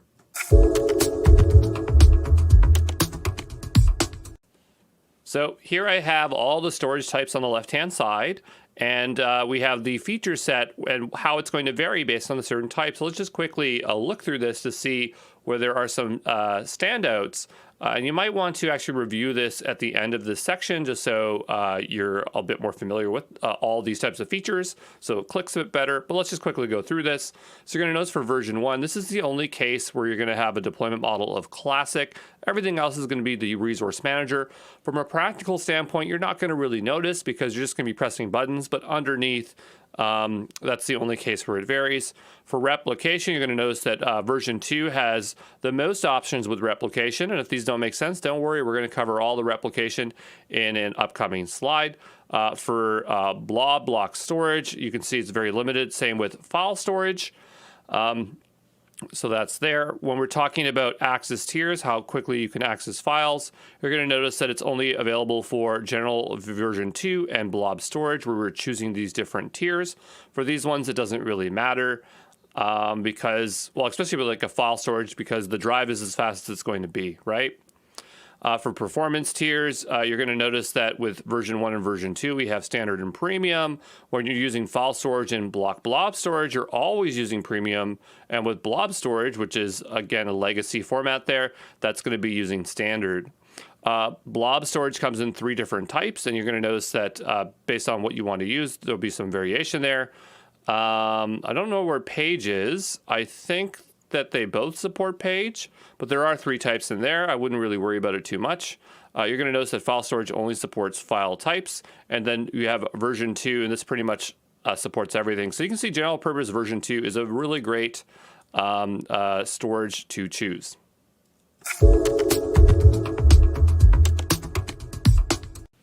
So we were just talking about storage types. Now let's talk about the actual storage services that we can actually launch or utilize within these storage types under storage accounts. And there are 5 core storages available to us. The first is Azure Blob. This is a massively scalable object store for text and binary data. And it also includes big data analytics through Data Lake Storage Gen 2. And so Azure Blob is really great because you just don't have to think about the file system. You just upload files and they're treated like objects. So that's really nice. Then you have Azure Files, and this is a file share. And so the great thing about Azure Files is that if you want to have a bunch of virtual machines and have it so like they have the same file system, sharing all the same files, that's what you're going to use that for. Then you have Azure Queues. To me, this really is a database, but for whatever reason, it's under storage accounts, and it's a NoSQL store for schemaless storage of structured data. This is another unusual one. I don't know why Azure puts it under here, but it's a messaging store for reliable messaging between application components. So to me, that's like an application integration service, but Azure categorizes it as storage. And the last one is Azure Disk, and this is block level storage volumes for Azure VMs. And so the idea is that when you want to do the top 4 the above, you're going to be launching storage accounts. And for disks, you're going to be launching disks. It's a bit unusual because one of the storage accounts say that you can use or store disks in, I think, version or general purpose version 2. I'm not really sure I understand that. Maybe it's talking about like backing them up or something like that. But anyway, from practical standpoint and for what we need to know is that this is the breakdown here. And we do have a full section on Azure Disks. So we will get into that.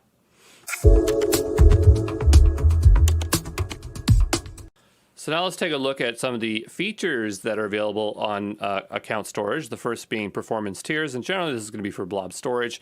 And we have two types of performance tiers. We have standard and premium. So it's as simple as just choosing between the two. And when we're talking about performance, especially when we're talking about storage, we want to be thinking about IOPS, and that stands for input-output operations per second. So the higher the IOPS, the faster a drive can read and write. So you can definitely assume that premium is going to have a higher amount of IOPS.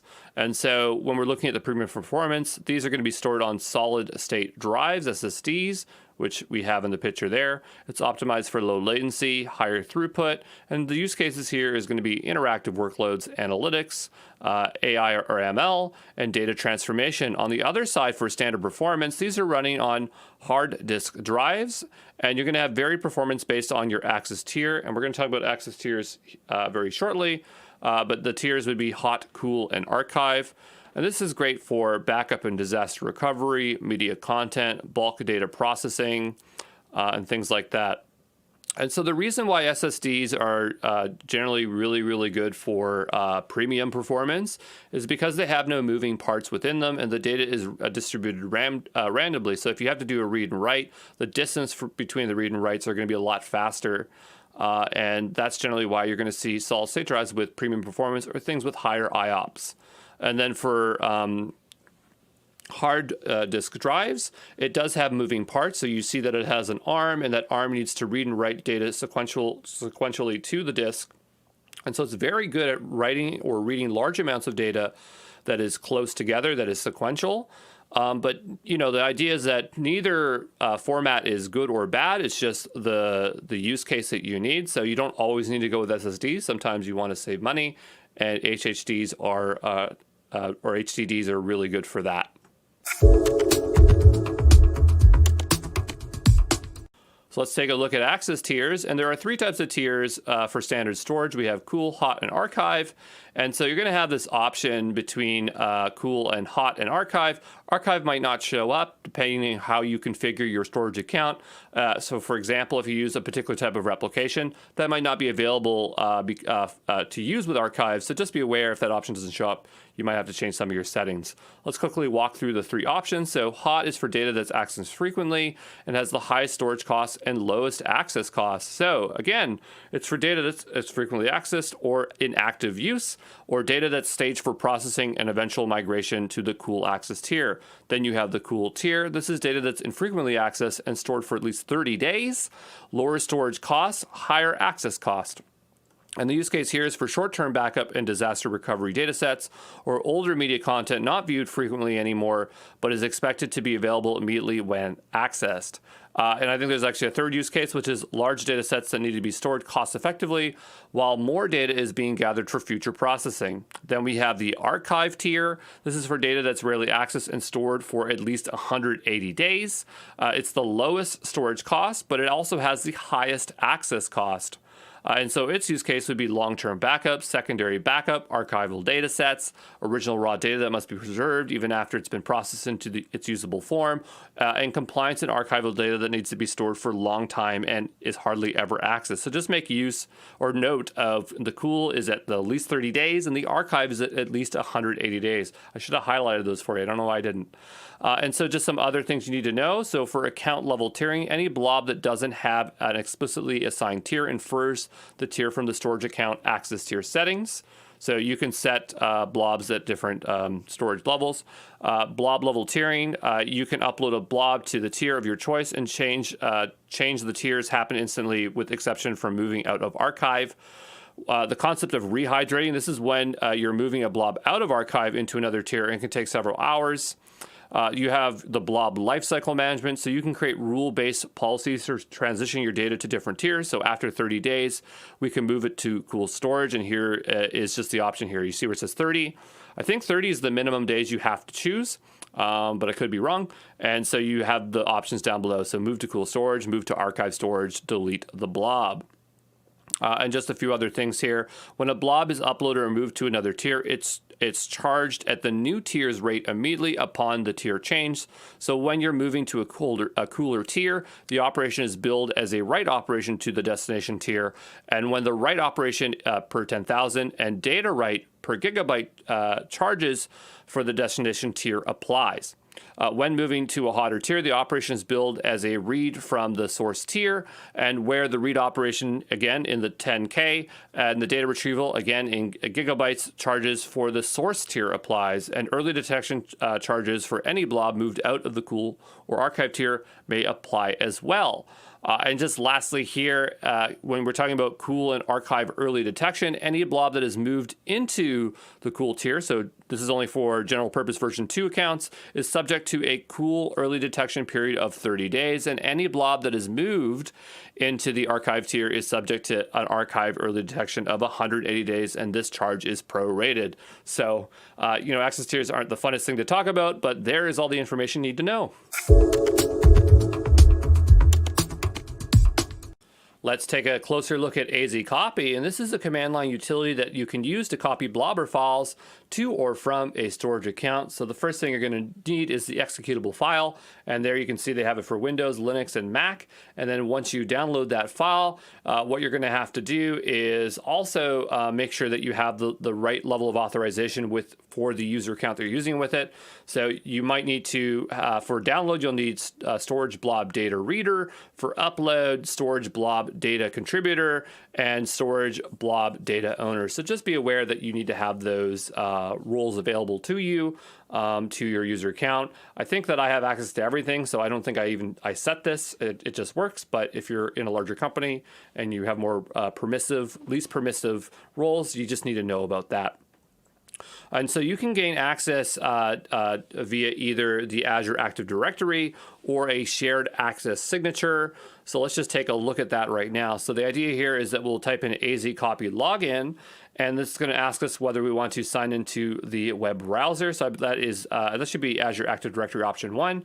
And so what you'll do is you'll enter your username and password, and you'll then have to enter the code displayed there. And so now you're ready to use the CLI. And so all you have to do is type in AZ copy, and then you have the file, and then you give it the endpoint to the storage account and the container and the location you want it to go in. If you want to download files, it's the same command. You just reverse the order. You say, this is the location of the file, and I want to download it locally. All right. Hey, this is Andrew Brown from Exam Pro, and we're taking a look at lifecycle management, which offers rule-based policies that you can use to transition blob data to the appropriate access tiers or to expire data at the end of data lifecycle. So what you can do here is transition blobs from cool to hot immediately when they are accessing access to optimize for performance, transition blob versions, and blob snapshots to a cooler storage tier if the objects have not been accessed or modified for a period of time to optimize for cost, delete blob versions, and blob snapshots at the end of their life cycles, define rules to be run once per day at the storage account level, apply rules to containers or a subset of blobs using prefixes or blob index tags as filters. So here's an example of adding a rule, and one few things here you might want to read here is the fact that you can apply the rules to all your blob or all blobs in your storage account, or limit based on a filter. You can choose the blob type or the blob subtype. And then there's the actual rules themselves. So here you can see if last modified by 1 day, then delete the blob. If last modified in 2 days, then move to cool storage. So it gives you kind of an idea of things you can do there, okay?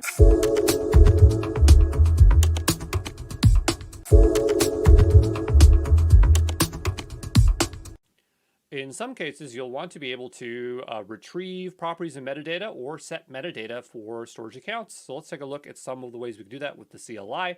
The first is for container properties. And so the idea here is we have Azure container show. So here's an example where it is showing container show information. So that's the property information here.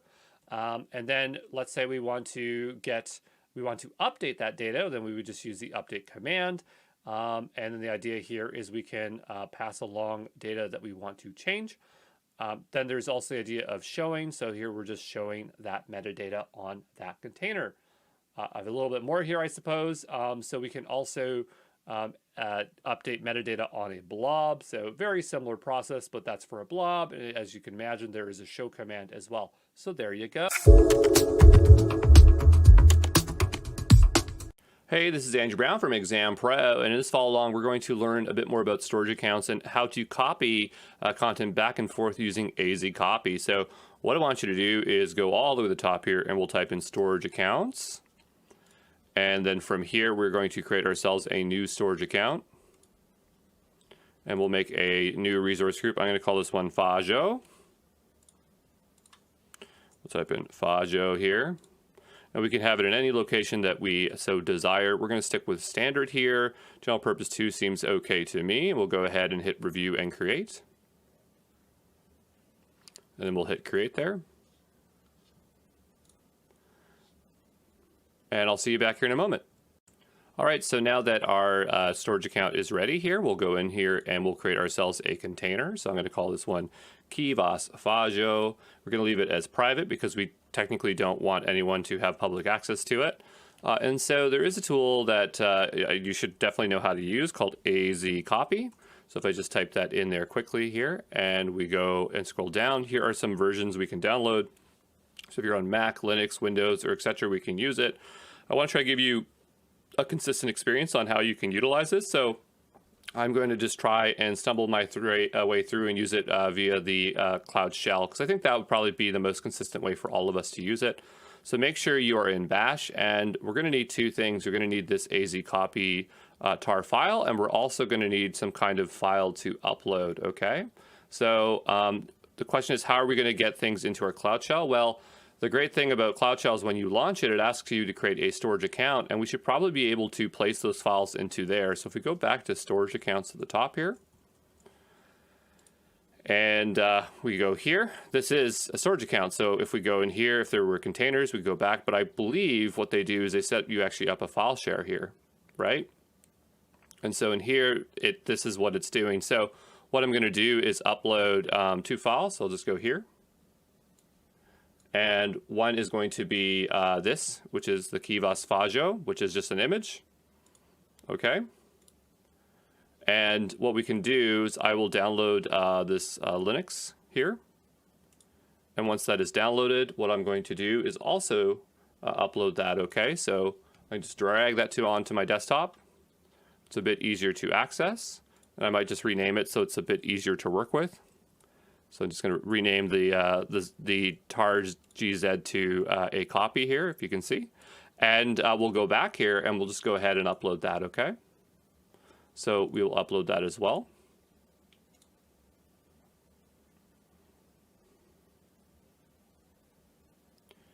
And it's only 11 megabytes, so it shouldn't take too long here. But what we need to do is find out where these files are. So what we'll do is make our way back to our shell. I'm going to type in ls. And I think it might be mounted here, so we'll do ls, and there's our files. So what we'll have to do is untar the AZ copy, so we get the binary. So I have a handy dandy command over here from, I just found one over here, because I can never remember this command, the tar command.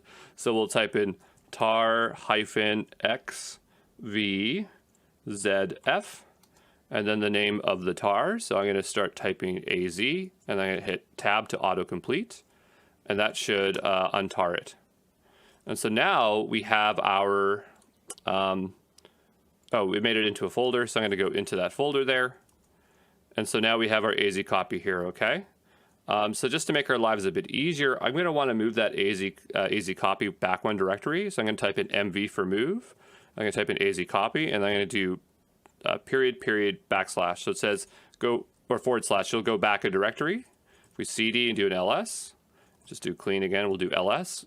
We can now see that it's a bit easier to work with. I'm going to delete that long folder there because we don't need it. When it's a folder, you got to do a recursive, so -r. And we'll also go ahead and delete the azcopy.tar file. Okay. And we'll do clear. And then we'll do an ls-la. That'll list everything, because what I'm trying to see is whether this file is executable. It appears that we can execute it. If we can't, it's usually good to have it to do chmod u plus x az copy here. And then if we run this again, Yeah, it looks the same. So I think we'll be in okay shape here, but yeah, now we're all set up to go ahead and use the AZ copy command. So let's give it a go. All right, so there's two ways we can get or authenticate with AZ copy. And if you remember from my handy dandy AZ copy slide, we have two options, which is we can use this login or use a shared access signature. We're going to give both a try, but we'll start out with AZ login. Okay, so we'll type in AZ copy login. And what that will do is it will prompt us and ask us to sign into the browser and enter this code. So I'm just going to grab this link here and we will copy it. I'll make a new tab, paste it in. And once here, we'll go ahead and enter in this code, okay?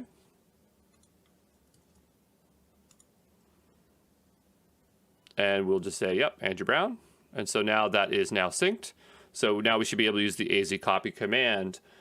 In order to use this, again, we pull up my reference here. We have AZ copy, the name of the file, and then the name of the path we want it to go to, okay? So what we'll have to do is in our container here, it's called Kivas Fajo, so we'll have to remember that. But if we go here, we're looking for that publicly accessible URL or that fully qualified domain URL. I would have swore it was here. Oh, sorry, we're in the wrong storage account. By the way, we have to go into our actual Fajo one here, just in case. Just making sure we're in the right place. But let me just go find that URL. I can't remember if we have to assemble it by hand or if they just have it handy here. So just give me a moment. All right, I'm back, and I had to pull up the docs for this one, which is not a big deal. But the structure here is we're going to have HTTPS, the account, blob.core, windows.net, the name of the container, and the path to the blob, okay? So that's what we're going to do here. So let's give it a go and see if we can get it to work the first time around here. So we are typing, well, before we do that, I'm going to type clear and then do ls. So we're going to type in AZ copy, and the command is CP. Or actually, you can type in copy if you want. It looks like CP is abbreviation, and so the path to the file. And so in our case, it's going to just be local. So I just typed in K and I tabbed. And the next thing we have to type is HTTPS :/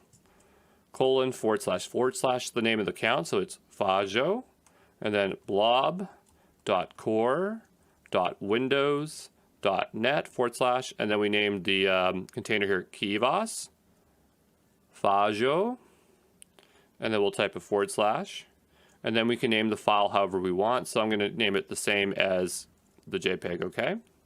And so hopefully this just works. And I mean, it looks like it worked pending. It says the file transfer might have failed here. Hold on. So it says we're not performed to other, we don't have access to perform that there. So just give me a moment, okay? All right, so I figured it out. There was one key thing we forgot to do. So the reason we were getting a 403 was, as plain as it was, is we didn't have access to do it. So if we just go back to our storage account there, and this is within the container. So I'm just going to go all the way back to storage accounts. We'll go into Fajo here. And so on the left-hand side, you see where it says access controls, right? So if we were to go into here and we go to role assignments, we can see what role that people have. But in order to access blob storage, you need to be able to upload and download. You either have to be the storage blob data owner or the storage blob data contributor. So if you want to do that, you just have to go up to add and do a role assignment and assign yourself this role. It does take about 5 minutes to take effect. So even after doing this, adding it to my user here, I wasn't able to do it right away. But after waiting a little bit here, I was able to go and do a test like with list. And it didn't print anything, but that means that there is no error, right? So we probably do have access. Another little thing I found out, which was nice, is that if you go, let's say, into a container here, and then you just clear that out, we'll click into that container. And on properties here, it actually gives us the URL. So it makes our lives a little bit easier so we don't have to type that whole thing out and try to figure it out. But let's go back and try to actually do a copy now. So that's what we've been trying to do this entire time. So what I'm going to do is type in AZ copy, and then we want Kivas Fajo, and then I'm going to paste in the URL that I just got from there. And I'm just going to put a / here. I'm going to type in Kivas Fajo.jpg. Oh, you know what? We got to put the word copy or CP in front of it. And it looks like it completed. That looks good to me. And so if we make our way back here to our container, we can see that it's uploaded. So there we go. We were able to upload it with Active Directory. So now let's go give it a try with a SAS, okay? All right, so let's give this another go here. And this time what we're going to do is use an SAS. So it's as simple as attaching it to the end of the URL for the destination or the source, depending on what we want to do. But what I'm going to do is I'm going to go ahead and delete this file here just because we already have it. And what I'm going to do is go back to my storage account. And what we need is a SAS here. So I'll type it in here. I wonder if we can type it oh yeah, we can here. That's great. So we'll type it here at the shared signature access. And we'll say, what do we need access to? Well, we're only using blob storage. So we can get rid of file, queue, and table. Allowed resource types will be for container because that's what we're doing. And we aren't deleting. We don't necessarily need a list, but we can have that there. Read, write, add, create. That seems okay to me. Enable deletion of versions. Sure. I mean, we don't have to turn that off, but we'll just leave it in place. I think we will do HTTP or HTTPS, just have some flexibility here. And this looks okay. We have a few different keys, but we're going to stick with key 1. And so I'm going to go ahead and generate out an SAS connection string. And so this is the token we want. See how it has a question mark? It's going to allow us, it's going to be query string, allow us to put that on the end of our URL.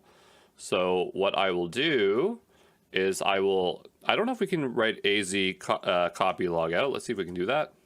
Oh, we can. Great. So just making sure that it's not authenticating that way.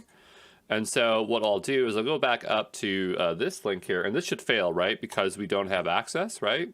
And so what we should be able to do is just take this string and place this on the end as such, and hopefully it just works. And it says done, done, done. So if we go back to our storage here, to see if that is working as expected, we go into that container.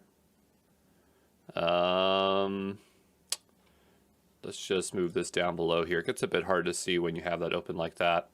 Oh, we're in storage account right now. Okay, so we're going to type in container, go here, click into Vajo, and we don't see the file. So let me give a try here. Okay.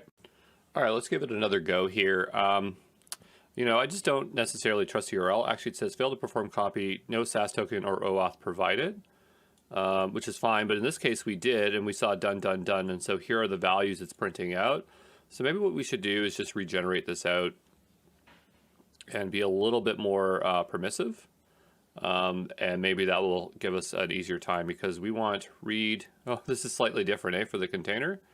Not sure why this looks different all of a sudden, but what we'll do is we'll go back here. We'll just go close a bit. We'll go back into Vajo. I'm going to go look for the container again. And what we'll do is click into the container, and then from here we'll do shared access properties. We'll do account key, which is fine. So key 1. I'm just going to put everything on here to make our lives a bit easier. The start date is fine. The end date is fine. We'll allow HTTP or HTTPS. And we'll generate that token. So here we have it again. So what we'll do is we'll just grab this whole thing here. Actually, we'll just grab the token. And then what we'll do is make our way back to here. I'm going to hit up. And what I'm going to try to do is remove the end here and give this another go. Okay. So paste that in. I don't see the question mark on that, so this is not an easy one. Okay, we'll put question mark here, hit enter, and it just says stopped, done, done, done, done. So it makes you think that it's working. Clearly is not. But let's just double check the container to see what's there. Okay.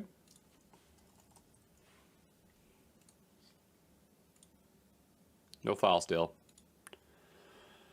Well, what if we grab this one here?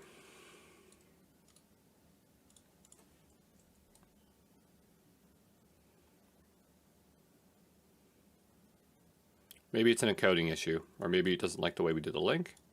We'll hit enter. Still says stopped.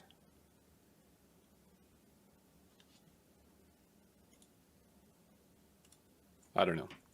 All right, I'm back. So, you know what? I thought I was doing everything right. And so, just as a sanity check, what I did was I opened up my command prompt and I installed just a different version of AZ Copy. It's the Windows version. And using the exact same command, it worked. So, I just want you to know, like, this is kind of something that I run into a lot with Azure. Whereas if you try it one way, it doesn't work, but some other place, it works no problem. Just because Azure tries to support all use cases, sometimes you'll be spending a lot of times second guessing yourself, but definitely the command I showed you was correct. But it could be that the AZ copy version's out of date. So remember when we wrote an AZ copy here for Linux, it was suggesting to get a newer version, but I had downloaded the latest version. So, it could be that. It's really hard to say, but I want you to know, like, that's just how you do an AZ copy. And, don't get frustrated if you get stuck on stuff like this, okay? So we're all done here, and let's go ahead and tear down our stuff. And we'll just go to Fagio here. That's the one we set up there. And we'll go ahead and delete that resource group. And we're all done here, okay?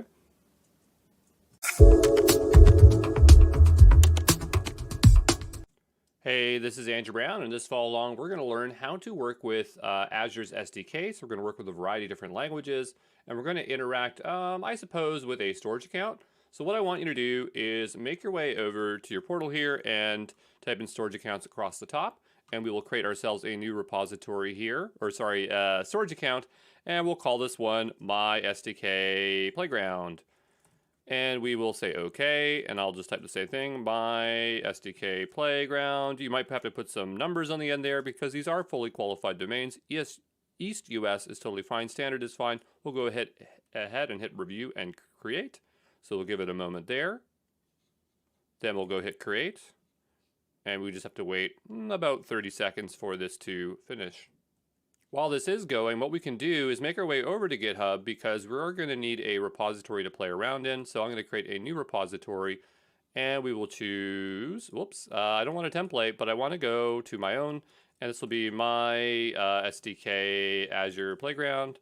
Putting the word Azure in there so I know what this is later on. We'll say add readme. We're not going to choose a git ignore file because we'll have to vary it based on a couple different folders. And you should have Gitpod installed, or if you don't, you can use your local machine. It's up to you. But it's a lot easier if you use Gitpod here. It's free to use, so no reason not to. To use Gitpod, all you're doing is attaching this in the front of your URL. If you want the button, you can go get the Chrome extension. I'm going to go ahead and hit Gitpod and spin up that environment. Going back to our resource or storage account, you can see it's deployed, so we'll go to that resource. And what we'll need here is a single container. So that is something that we will grab here right away. And then, so let's just say container 1. I'll make it private. I'll just make it 1 with no hyphen because I think that's how I wrote the instructions. And so in here, we will need to upload some kind of file. So I'm just going to upload data pipe and data stair. Upload any files you like, but you'll have to change the names accordingly. What we'll need to do is make our way over to access controls. I'm actually going to do this at the storage level. So we'll go back up a layer here. Go back to that resource. We'll go to access keys. And we are going to need our connection string. Oh, sorry, shared access signatures. Well, we'll figure it out here in a moment because we do need to, I thought it was under access keys that it shows. Oh, it's right here, connection string. Okay, so it is right here. We'll be in good shape. So what we'll do is go back to our Gitpod, and we're going to make 3 folders. We're going to have Ruby, we're going to have Python, and we are going to have JavaScript. So we'll just say, yeah, JS for JavaScript. And in each of those, we're going to create a new file. So say gem file. This will be the, actually, I want to generate that out. So we'll cd into that directory, and I'll say bundle init. So that will create a way for us to manage packages in Ruby. For Python, we'll create a new one called requirements.txt. And then for JavaScript, this will be npm init. And so these are the 3 ways. Well, I should have done -y on this here. These will be the 3 ways that we bring in our external libraries of the Azure SDK into each of these programming environments. So first for Ruby, we'll go through that one. So for this one, we need to install a gem called Azure Storage blob. So that will be for that one. For Python, it is called, I'm just trying to find the name here. It is Azure Storage blob, and we can give it a version here. We could also take the version out. It probably should still work without the version there. And then for our package.json, we'll just install that there as well. So I'm just going to cd into Python, because it's easier to install Python package, or sorry, yeah, not Python packages, but JavaScript packages from the CLI here. So I'm just looking for what it's called. So it's npm install @Azure Storage blob. All right, so this one's installed. We go into package.json. We can see it's required. The gem file, in order to install into Ruby, we have to do bundle install. And the reason I'm doing them all in parallel is I'm trying to show you there's a pattern, right? You're installing the package. You're basically doing the same thing over and over. It's just that the syntax is slightly different. For Python, it's going to be pip install -r requirements. And I generally remember all these things. You know what I mean? Like, I might not remember all the details, but I know that the patterns are the same, and that makes it a lot easier. And we call this cloud programming, because you don't need to know everything in order to do this. So the first one that we're going to set up is the Ruby file. So we'll make a new file here, and we'll just say main.rb, which is an okay name here. And we'll get coding with this one first. So what we'll need to do is require, and we'll do Azure Storage blob. And here we want the account name, and we want to have the account key. So we'll go back over to here, and I'm going to go ahead and grab the first key. So we'll say show. And I don't want to put it actually in here. I want to put it down in my environment variable. So I'm going to say export account key here equals, and then I'm just going to do double quotations and paste it in and hit enter.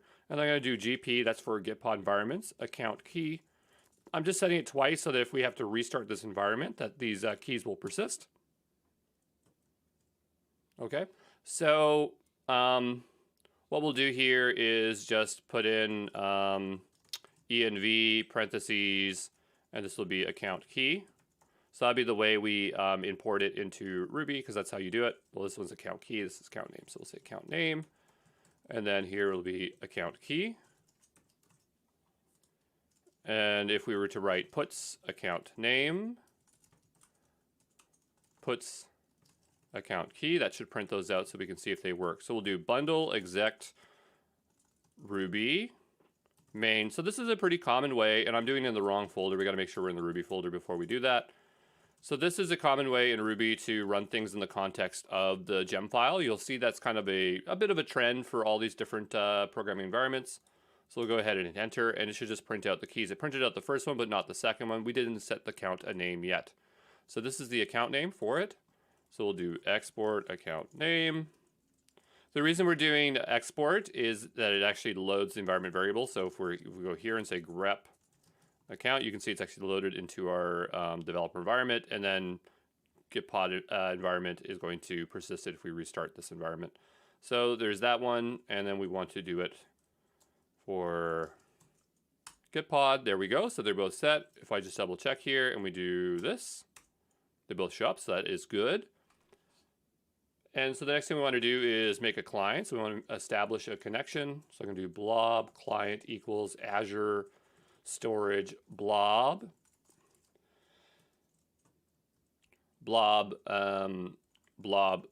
service dot create. If you're wondering like where do you find these things, you just like search on Google. You say Azure blob storage Ruby, like, and maybe documentation, and you know, through there you can kind of find information. There's probably like a documentation page.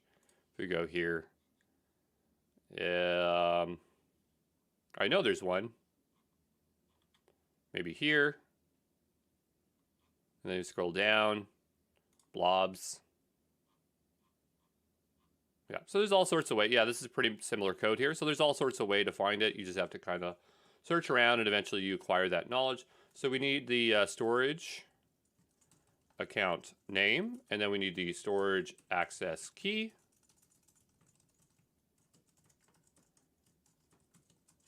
So this will be the account name, and this will be the account key. And then down below, we'll just do blob client. We'll make sure that works. So we'll go back and, hit up on the bundle exec here. And so it prints out some kind of object. So we know that is now, at least the client's being created. So now let's go ahead and actually print something out. So we'll go blob client list containers, parentheses, each do container. And so we're just kind of doing an iteration here, and we'll just do container name. And if we hit up, it will print out container 1. So that container now does exist. Let's say we wanted to go create a container. That's something we can do as well from here. So we'll say blob client, create container. I'll just say some container name here, and we'll do it again. And if we go over here and take a look at our containers, we should see a second container called some container name. So that one is working fine. Let's say we want to print out the contents. So we'll do blob client list containers. Actually, we already did this up here. I'm not going to print it out twice. We'll just do it in the interior here. Might as well just print out the contents of all the blobs. So we're going to see what is actually in the containers. So say container name dot each do blob, and then we'll do puts, do interpolation blob name, and we hit up. List blobs probably. That's probably what it's supposed to be here. You can see it's printing out the names here, so that's working out fine. It had a HTTP error. I don't know if that actually matters. We'll do it again. Oh, you know what? It's because we already created this one, so we'll just comment this out. That was just like a one-off there. But you can see, so it's not going to create the same folder, that it's printing the contents of container 1. There's nothing in container 2 or some container. So that is pretty straightforward there. Let's go take a look at Python. So we'll make a new file here. We'll call it main.py. Normally, like if you want to isolate your libraries, you create a Python environment. I didn't do that. I don't really always remember how to do it because I don't work in Python that often, but I know it exists. But that's the idea behind us doing the bundle exec, or if we do npm start, which you'll see here, is that it's in the context of our isolated libraries that we want to use. But anyway, we'll get started with Python here. So very similar process. We're going to do Azure Storage blob base blob service, import base blob service. A little bit more verbose. I'm not a big fan of Python. I need to figure out how to get environment variables. I'll be back in a second. Okay, so to get environment variables is just import OS, and then from here we can get OS environ squares, or we can just do get, I suppose. Get, it's probably nicer, and we can do account name here. See the process a little bit different. Account key. Instead of puts, it will be print. So account name, account key. Starting to look familiar, right? Just slightly different. And we'll have to be in the right folder here, so we'll make our way over to Python. This one's going to be Python main. We don't have to, do it in the context stuff because it's already there. No module name Azure Storage blob service line. I don't know if we did it install. I thought we did, so we'll do it again. Requirements.txt. I mean, it's totally possible I typed something wrong. I'm just double checking. Azure Storage blob base blob service. Looks correct to me. We'll try this again.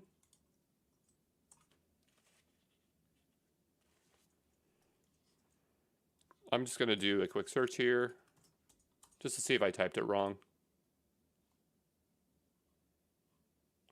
Just in case it's a versioning issue, because we did have a version in there of 2.1.0. I just don't want this to mess up, so I'm going to go here and go to 2.1.0, and we'll try this again, because you never know if these requirements ever change. I think it wants double equals. Yeah, it does.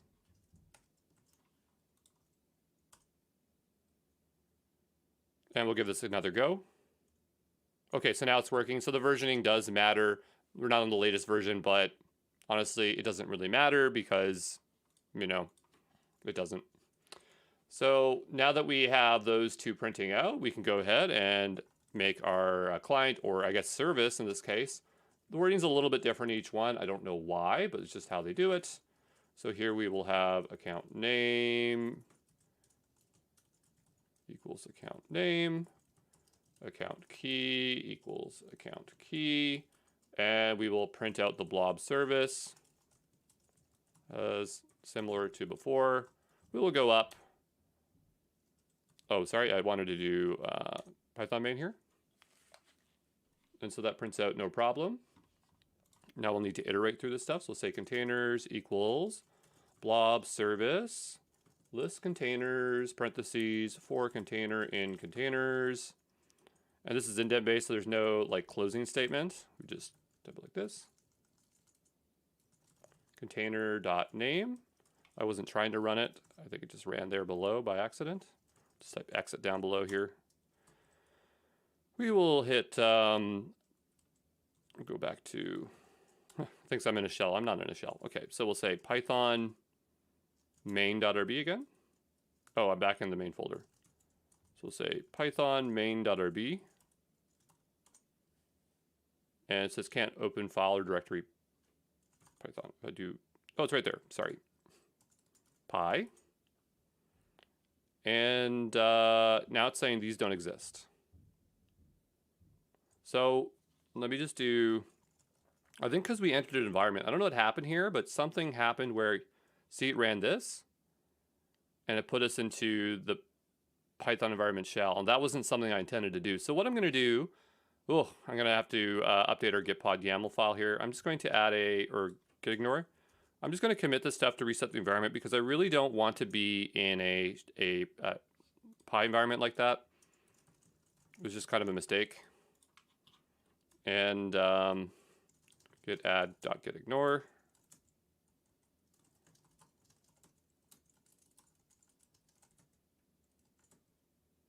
Come on, let me add this darn file. I'm just trying to commit this single file here. Git add .git ignore. So that when we go over here, it's a bit more manageable. So I'm just going to commit all the code here. Ruby and some Python. And what I'll do is I'll just close this environment and then reopen it. And those environment variables should still be set because we did the gitpod enamel or gitpod environment.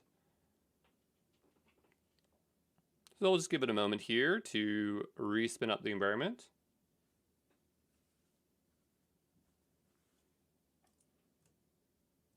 All right, so our environment is back up. So what I'm going to do is make our way back into the Python directory, and we'll do a pip install our requirements.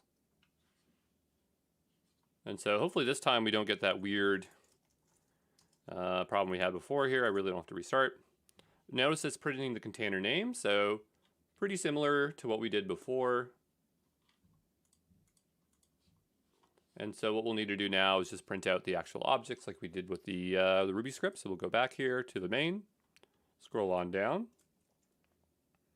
and we'll do blobs equals blob service list blobs parentheses container name for blob in blobs.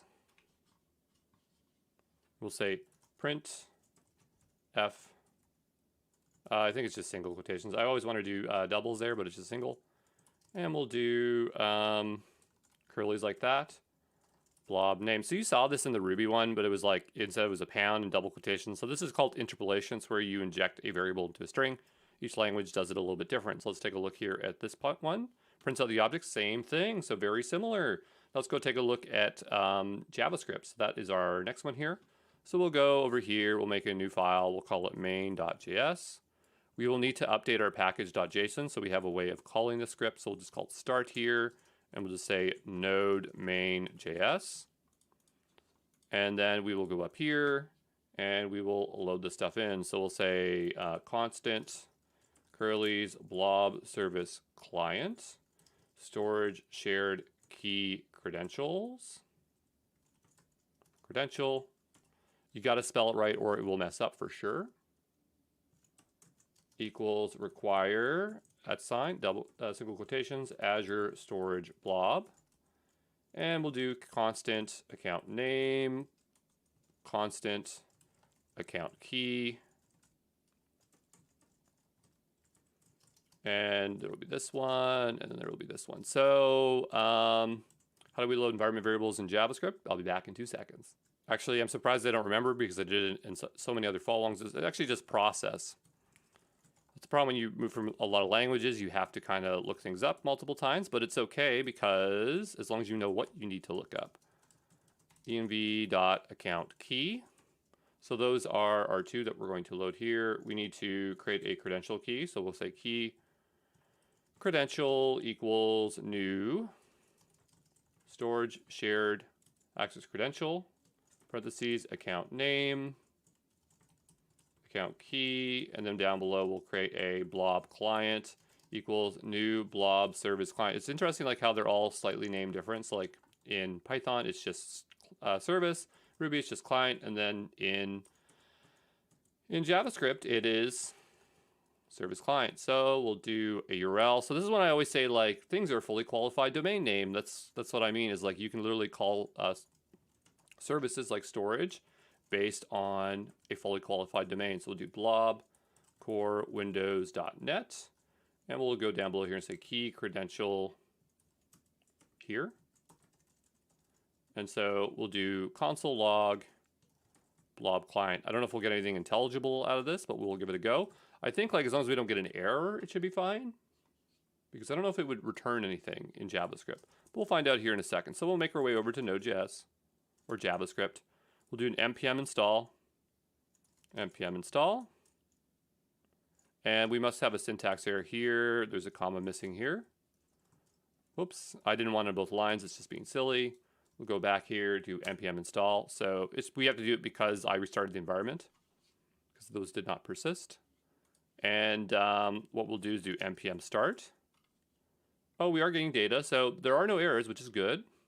And we're getting a object back. So this looks good. These errors are old errors. We'll go back to our main.js and we will do what we've been doing, which is iterating through stuff. So the first thing we'll need to do is create a new function. We're going to call this async function container inventory. I really don't like having to do asynchronous stuff when I don't have to, but that's like a common feature. I mean, other languages have it, but that's something you do often in Node.js or JavaScript. So we'll say for await parentheses constant container in containers, curlies, console log, container name, container dot name, and then we will call this function. So hopefully this works. npm start. We don't need this anymore here. It's just gonna get in our way, so I'm gonna take it out. It doesn't like the in. It's supposed to be of. If it's not in, change it to of. We'll iterate through here, and we get our two containers. Now we need to go get the blobs within it. So in here, what we'll do, I just have to think about this for a second. We need to do constant container client equals blob client get container client, parentheses container name, and we'll say let blobs equals container client list blob flat, parentheses container name. We'll say for await const blob of blobs, console log, parentheses, backticks. Is it backticks? Yeah, it's backticks. $, curlies. Again, this is how, each one has different interpolation, right? So like Python, it was single string. You had to put this F in the front to do interpolation. Ruby was just double quotations with a pound curly. So they're all just slightly different. And hopefully this works. Nope, container is not defined. So what line is it complaining on? It's complaining on the list blob flat right here. So I must have spelt it wrong. We'll go ahead and paste that in there. It didn't paste right. We'll just retype it. Container Try it again. There we go. And so that's all 3 of them. So that's all I really wanted you to do. Just go through the motions of using the SDK with some language, and just to see that there are some patterns to languages, so it's not as super hard as you imagine. We'll close that. It doesn't really matter if we leave it around or we don't delete it. But for the resource group here with the storage account, we will go ahead and delete. I'll go in here. We'll go into my SDK play, and we'll click in the resource group here. Lots of ways to get to the resource group. We'll go ahead and delete our resource group. And I'll also delete the storage account. So there you go.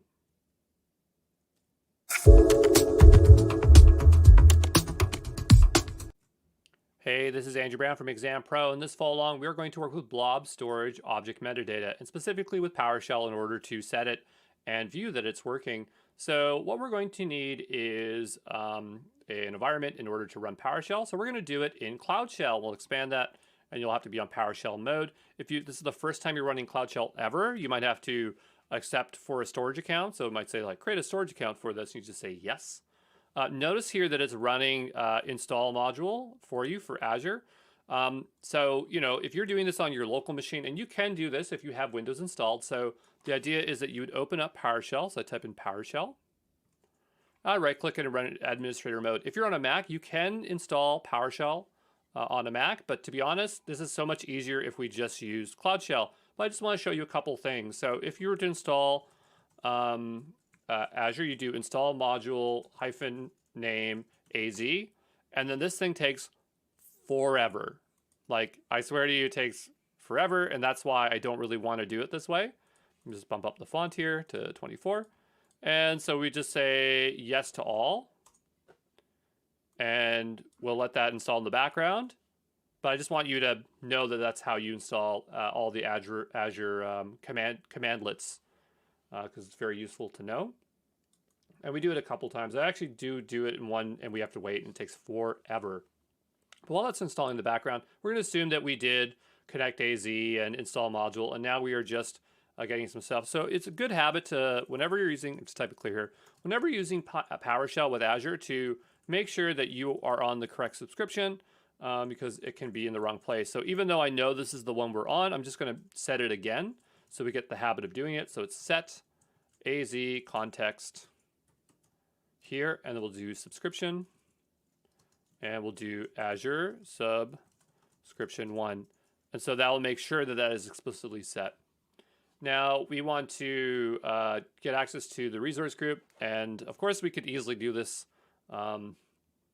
through the console, but I want us to learn some PowerShell. So I'm going to make a new tab here, and what we'll do is make our way over to storage accounts, because we're going to need a new storage account for this. We'll go ahead and hit create, and we will make a new resource group. This one's going to be called my blob metadata, and we'll say blob metadata 88 whatever, doesn't matter as long as it's not used. We'll hit review create, and we will create it here, and we'll give it a moment here so we can go to the resource group. So there are a few things we will have to type in. That thing will be done in a moment. So we'll need, just type clear here, it always messes up. I'm going to expand this because we really don't need anything in the background. So we want $resource group equals, and then whatever we called it. So my metadata blob, I think, or my blob metadata. My blob metadata. And we'll hit enter. Whoops, that is not what I want. I want an A on the end there.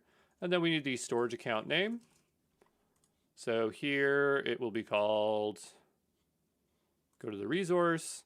That is the name right there. All we're doing is setting variables here right now. And it's not copying properly because you have to right click. You can't use hotkeys there. Why? I don't know. We'll do storage key equals, and the idea is we are going to fetch our storage key. So we'll do AZ storage account key resource group name, $resource group, and then name, $storage account. I just noticed that I spelled that wrong. I'm just going to hit enter because I know that's not going to work. I just want to take this C and make it smaller. Go back here and do storage account, hit enter, and so that will create that. Then we need our context, and we'll say new AZ storage context storage account name, $ storage account, storage account key, $ storage key. And it doesn't like something because we need to actually get the value. Because if we type in storage here, and by the way, I didn't type this right again, storage key, but if we do storage key and just see what was returned, notice that there's 2 keys, so we'd have to do something like 0.value here. So we'll go here and say square 0.value. And it says cannot provide parameter for name.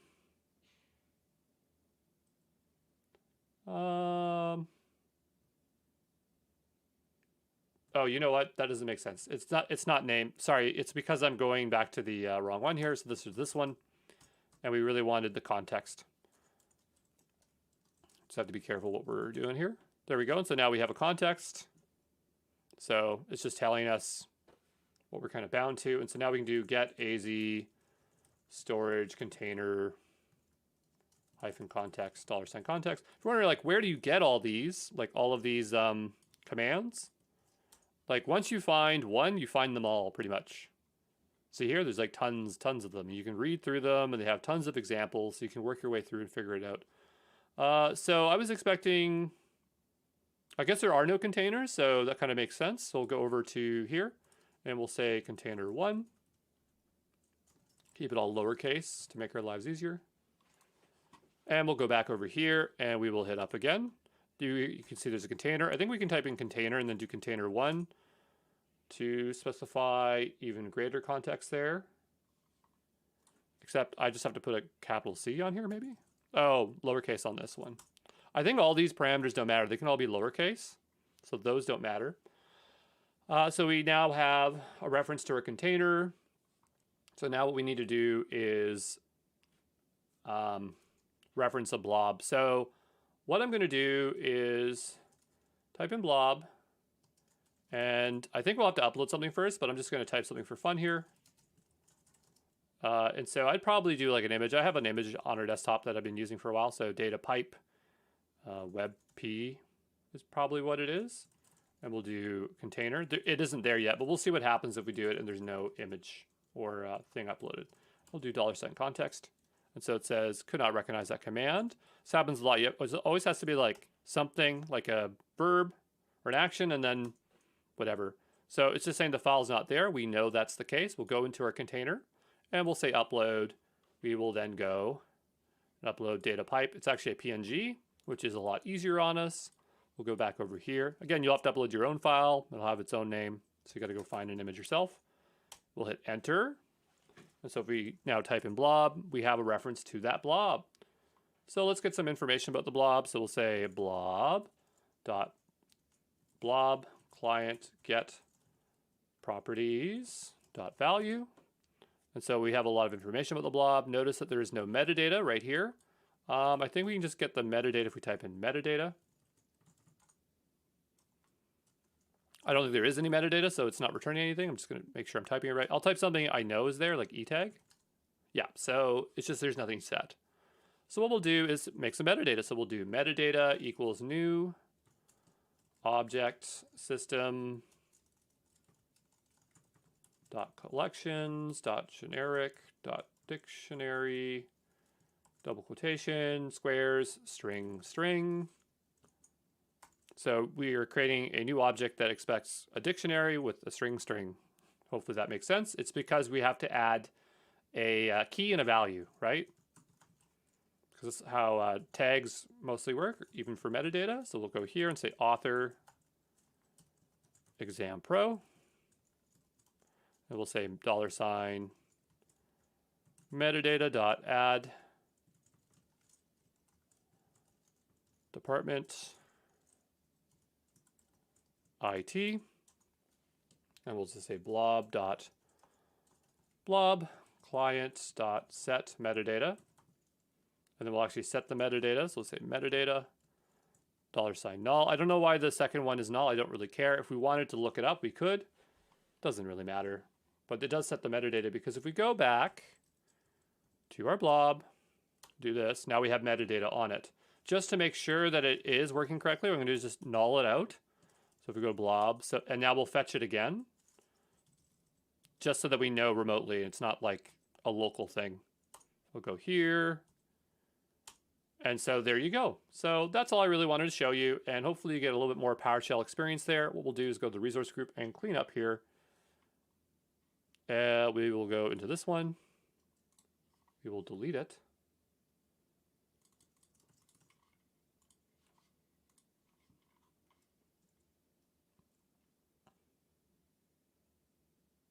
Give it a moment, and there you go. Hey, this is Andrew Brown from Exam Pro, and this fall along we are going to copy a blob from one container to another using PowerShell. So what I want you to do is go to the top here, and we're going to type in storage accounts, and we're going to create ourselves a new storage account, and this storage account is going to be called, well, the resource group will be called my blob copy PowerShell, PS for PowerShell. And we will say blob PS, okay, a bunch of numbers, because the naming is always a pain because these are fully qualified domains. Review, create, and wait a moment so you can go ahead and create. We'll hit create, and we'll wait a little bit here. It only takes a few seconds, but while it's going, we might as well open up our Cloud Shell environment. If this is the first time you've ever opened up Cloud Shell, you will have to accept it for storage accounts. And by the way, off screen, I was doing this in another follow along. I never came back to it, but like if you want to have Azure installed, you have to install module name Azure. The Cloud Shell already does this, but this takes forever. And then once it's installed, what you would do is you do a connect. And that connect command would be, I'm just trying to find it here. You think I would know it off the top of my head. I do not. It's like connect AZ account. And then what it would do is it would prompt you to log in with Microsoft. It's not going to work here on my local machine because I don't have something authenticated. And so I just don't want to bother with it. But anyway, we're going to do it here because it's so much easier over here. And so we'll go back over to our, oops, that's from an old follow along. We'll go here and open this. I guess just open it here. It's fine. We'll go ahead and create a new container. So we'll say container 1. And then we'll go and create container 2. And we will, I guess, expand this for the most part. And we'll get to it here. So now that our containers are created, we'll go ahead and make sure that we are in the correct subscription. This is something you always should do just to make sure you're in the right place. So this is the subscription we're currently set. I know it's already set correctly, but just to go through the habits of setting it, we're going to set the context for the subscription to be explicitly this one. Because that's something that will catch you off guard as being in the wrong subscription. And so we need to set up some variables. So we'll have resource group equals, and we'll have to find the name of it. So we called this, we'll go to the overview here, my blob copy PS. Let's click off here. I don't know why it's doing this weird select. Sometimes it happens. There we go.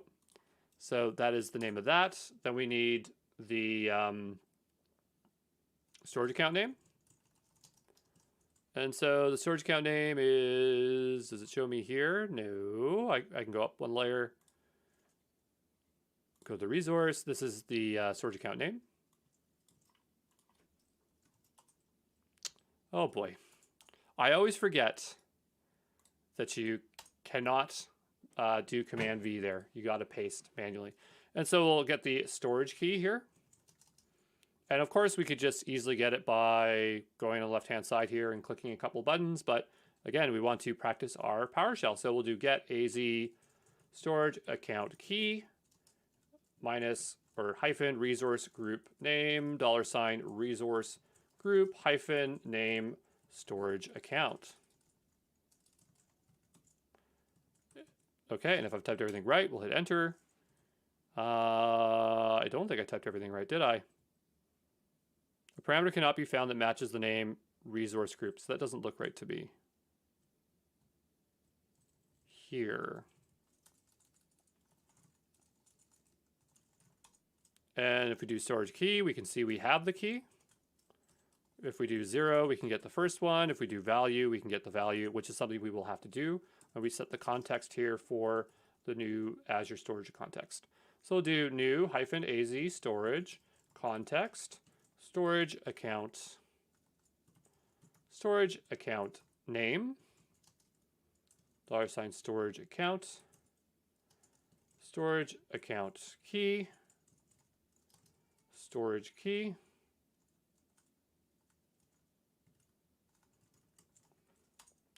and we have to do 0 dot value here. And so now if we do context, it should show us a proper context here. There we go. All right, so now what we want to do is upload some kind of blob, or actually we don't need to upload one, we just need to store one. So I'm actually going to use an image. I keep using the same image. In my lab, I might use a text file instead, but it's up to you what you want to use. So in here, I'm going to go over to the container. Where are you, containers? And we will go to the container here, and we will click into it, and I will upload a new file. So we'll say data pipe png upload. And now that that's been uploaded, I'm going to type in get az storage blob -blob. We called that data -pipe because he has a pipe in his mouth in the video or in the image. And we'll say container1 context $context, and we'll hit enter. It's because we forgot the hyphen here, and we spelt the blob name wrong. There we go. So it's returning that. So that is good. And the idea is we want to download it to our local storage so we can then move it to the other one. So for that, we will still have the context, but what we'll do is set a destination and say here. Oh, you know, it's get Azure storage blob content. That's how we get the content. Not context, content. And we'll say yes, because I've done this one before, so it's already here. If we do ls, it's now in our Cloud Shell, so the file is right here. So I have like a test file there. I'm going to just remove that test file. And so now what we need to do is upload to the other container. So we'll do is do set storage blob content. We'll say file, data pipe, -container, container2, context, $context, and we'll give it some properties. It's always good to set the content type. Whoops. Content type, no hyphen. I always try to put a hyphen there because I always think I'm doing a header. And we'll hit enter. And so it says storage blob context is not right because we messed that up. It should be content. And I forgot the hyphen over here. Does not recognize set storage blob content. Set az storage blob content. Content type is invalid. I gotta spell content right. Could you tell I'm dyslexic? I actually am dyslexic, so I type a lot of stuff wrong like crazy. And I still am able to do cloud. Az storage blob -blob. And this is where we upload it. So we will do data pipeline here, container, container2, context, $context. And so it says it's uploaded. Let's go verify if that is true. So what we will do is go over to our storage here. We will go to the resources. We will go to the containers. We will check container2 to see if it's there. And it's there. So we are all done. Let's go clean up. We'll go to our resource groups. We'll look for the resource group we had created here. This one is called, what is it called?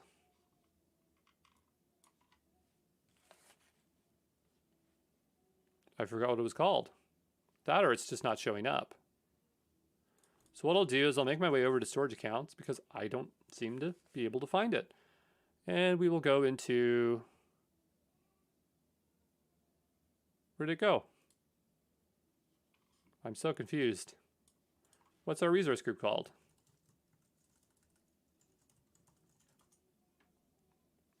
Refresh. I'm going crazy because it was here a moment ago. We'll go into resource groups. It's right here.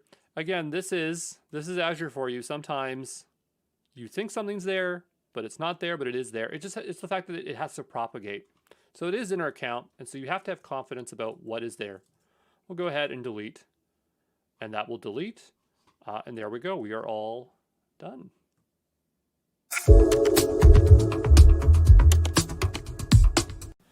Hey, this is Andrew Brown from Exam Pro, and we are looking at Azure Active Directory, and this is a cloud-based identity and access management service to manage users, sign-ins, and access to AD-related resources. So Azure Active Directory is Microsoft's cloud-based identity and access management service, which helps your employees sign in and access resources.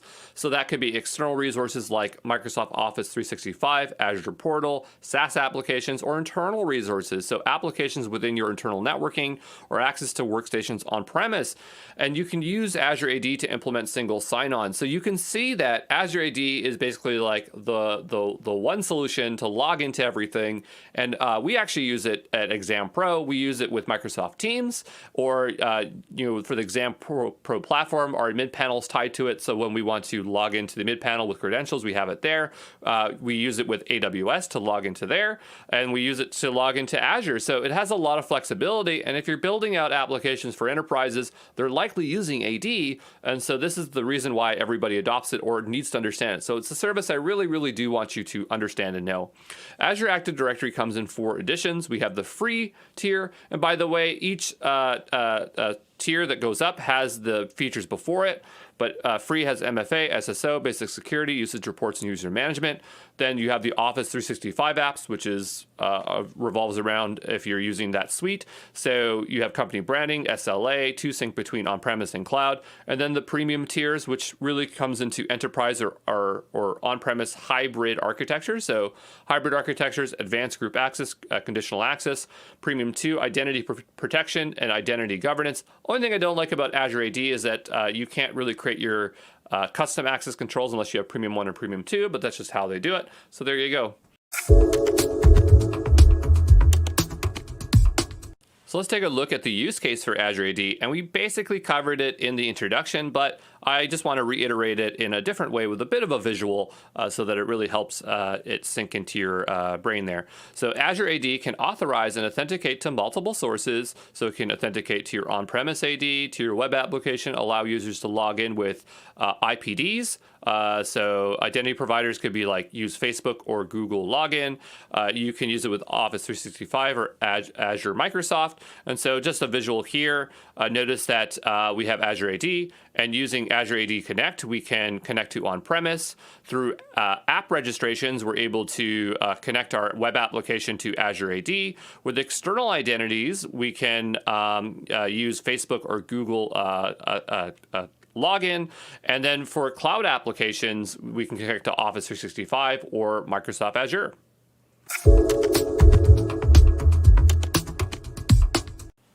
So Active Directory existed way before Azure, and so let's just do a quick rundown of the history so we have an idea what we're looking at. So Microsoft introduced Active Directory domain services in Windows 2000 to give organizations the ability to manage multiple on-premise infrastructure components and systems using a single identity per user. So it's been around for 20 years, and Azure AD takes this approach to the next level by providing organizations with an identity as a service, so IDaaS, solution for their apps across cloud and on-premise, and both versions are still used today because they just have different utility. And so we have Active Directory, which is for on-premise, and then you have Azure AD, which is just the cloud-hosted version. And in many regards, these can also be connected together, but there you go. So I want to cover some Active Directory terminology, and the honest truth is that for Azure, you're not going to be too worried about these things, but they're going to come up in the documentation. You're going to kind of wonder what they are. And so I just wanted to tell you about these up front, even though they're not core to study, so that it just really rounds out your Active Directory knowledge. Because Active Directory is such a core service to Azure and Microsoft products, you should know these things.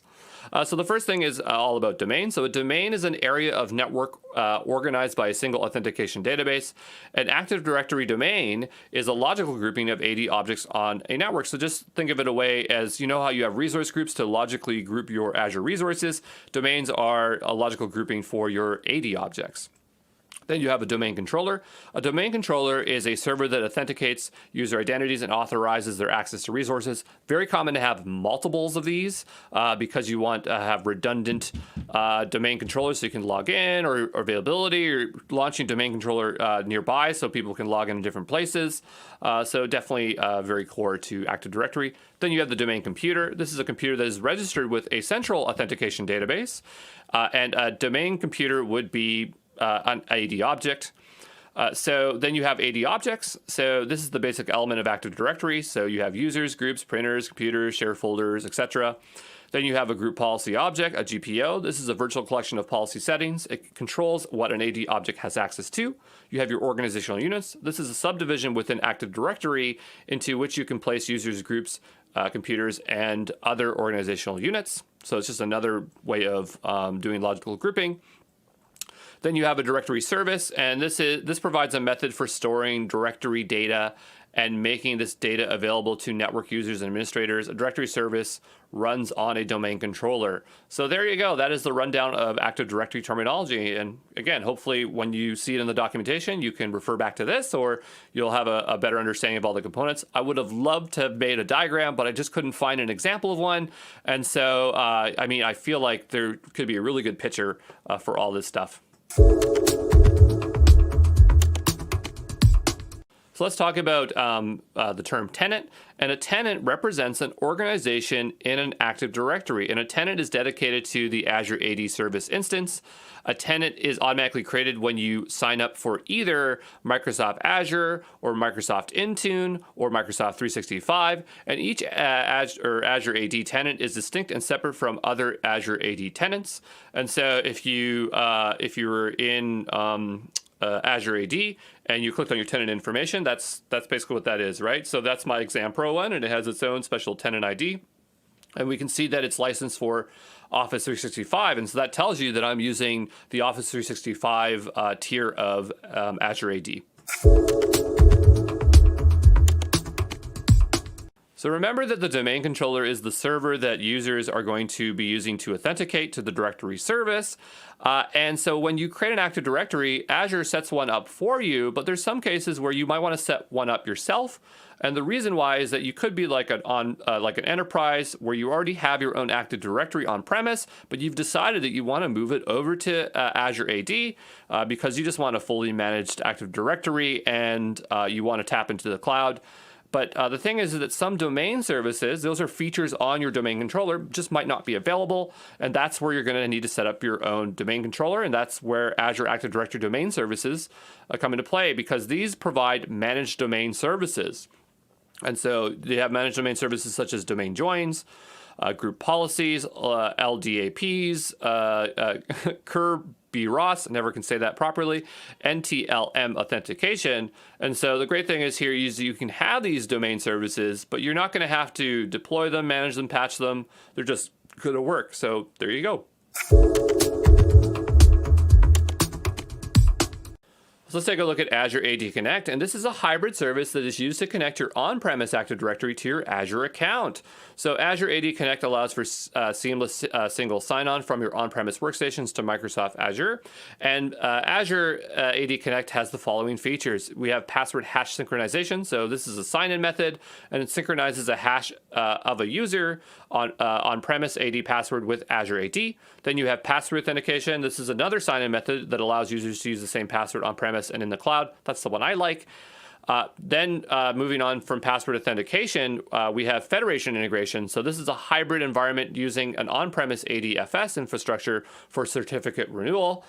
Then you have synchronization. This is responsible for creating users, groups, and other objects and ensures on-premise and cloud data matches. So you have the same AD objects both on-prem and in cloud. And then you got health monitoring, and this is a robust monitoring service, and it provides a central location in the Azure portal to view this activity, and it's called Azure AD Connect Health. So yeah, the big takeaway is that Azure AD Connect is used to create a hybrid connection. So So now let's take a look at some of the AD objects, starting with users. So users represent an identity for a person or employee in your domain, and a user has login credentials and can use them to log into the Azure portal. So here I am a user, and you can see it shows how many times I've logged in, and I'm part of different AD groups. And so you can assign roles and administrative roles to users. You can add users to groups. You can enforce authentication by like with MFA. You can track user sign-ins, as you can see on the right-hand side. You can track devices users log in and allow or deny devices. You can assign Microsoft licenses. Azure AD has two kinds of users. We have users, that's a user that belongs to an organization, and guest users. This is is a user that belongs from another organization.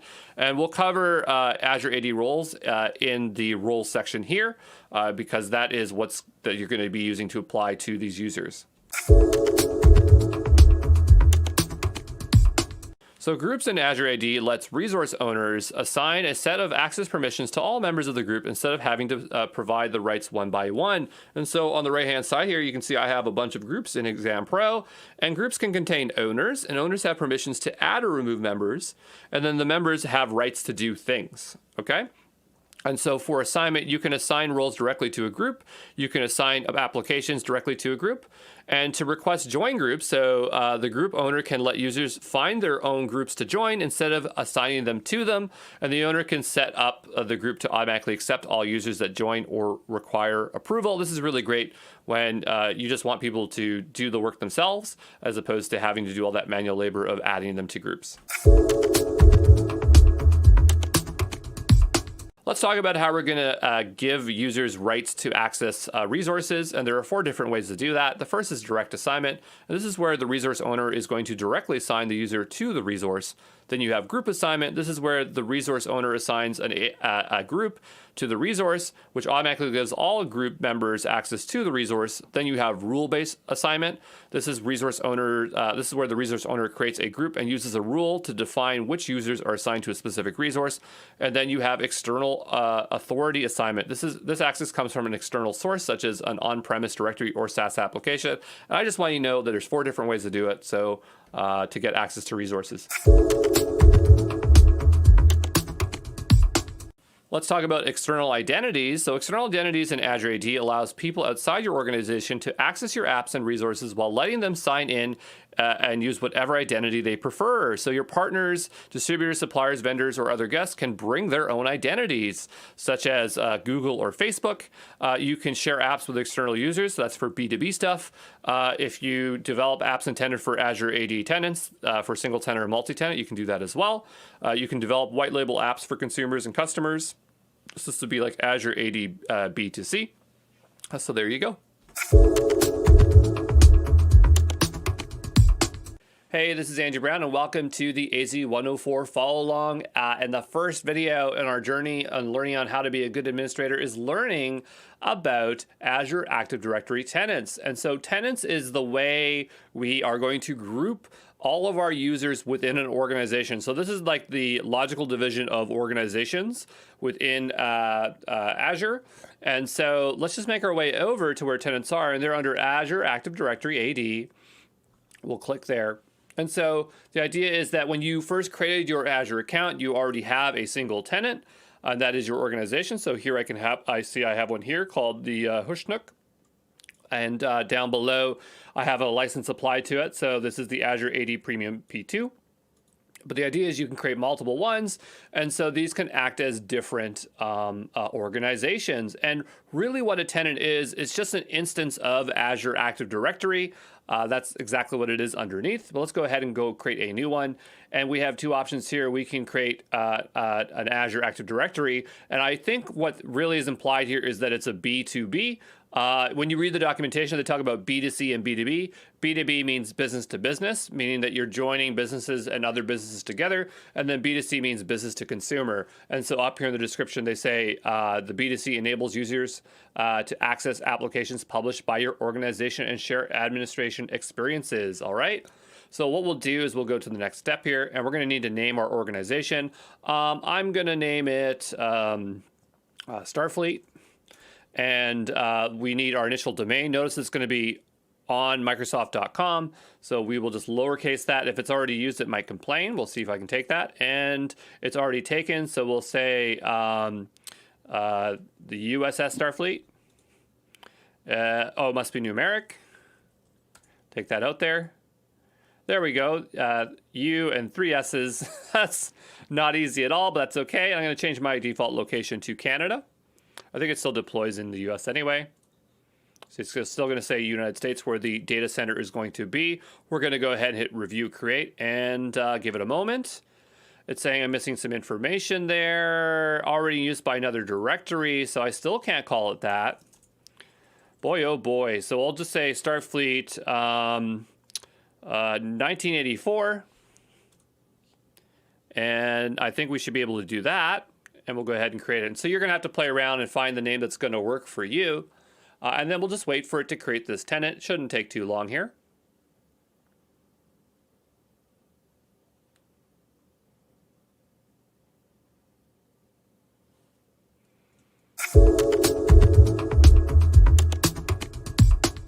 And after waiting there a couple of minutes, down the right-hand side, it says it created the tenant, so we can just proceed back here.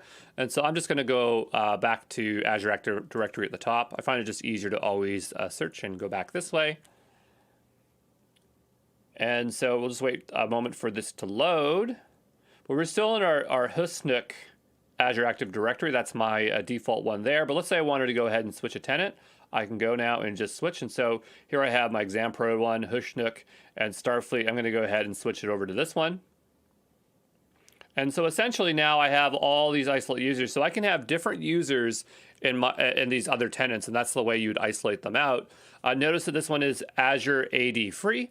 And so the thing with Azure Active Directory is that the higher up the tier you go, the more functionality you have. And one that is very popular, especially with enterprises, is going to have the P2 tier, Premium 2. I just want to show you how you'd go about upgrading to that. It does cost money, but you also get a free trial. I don't believe that you are billed during the time of the trial. At the end of it, then you have to enter in or make an explicit purchase of it. Let's go ahead here and see if I can do it. It might not give me trial because I'm already running another one, but let's go find out. So I clicked on licenses on the left-hand side. We'll go to all products, and then we have try and buy. And so on the right-hand side, it says Azure AD Premium 2. And we can click on free trial, and it's going to tell you why you'd want P2, such as multi-factor authentication, policy-driven management, and end-user self-service. And so I'm going to just go ahead and upgrade that. You don't have to do that. You can just watch me do that here. And so I'll just hit activate, and it's just going to go activate that in my account. And now it's activated. So if I go back to Azure Active Directory here, I probably click home, but I'm just going to go back this way. It's a lot more safe that way. Eventually, it should update here. So it says Azure AD free, but really I've upgraded. It's just the delay in the console. And so after a few refreshes, it will probably show up. But what that's going to do is it's going to enable some additional features. They don't really matter so much for the course. I mean, maybe I could show dynamic role assignment if I try to remember how that works. Let me think for a moment. I think it's under roles.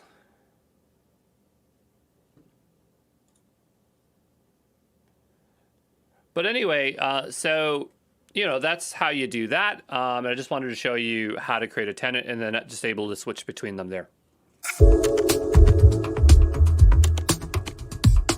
So we created ourselves a tenant. Let's go ahead and actually create some users. And just before we proceed forward to create a user, I just want to point out, you can tell what tenant you are in if you look in the top right corner. So here I'm in my Starfleet tenant.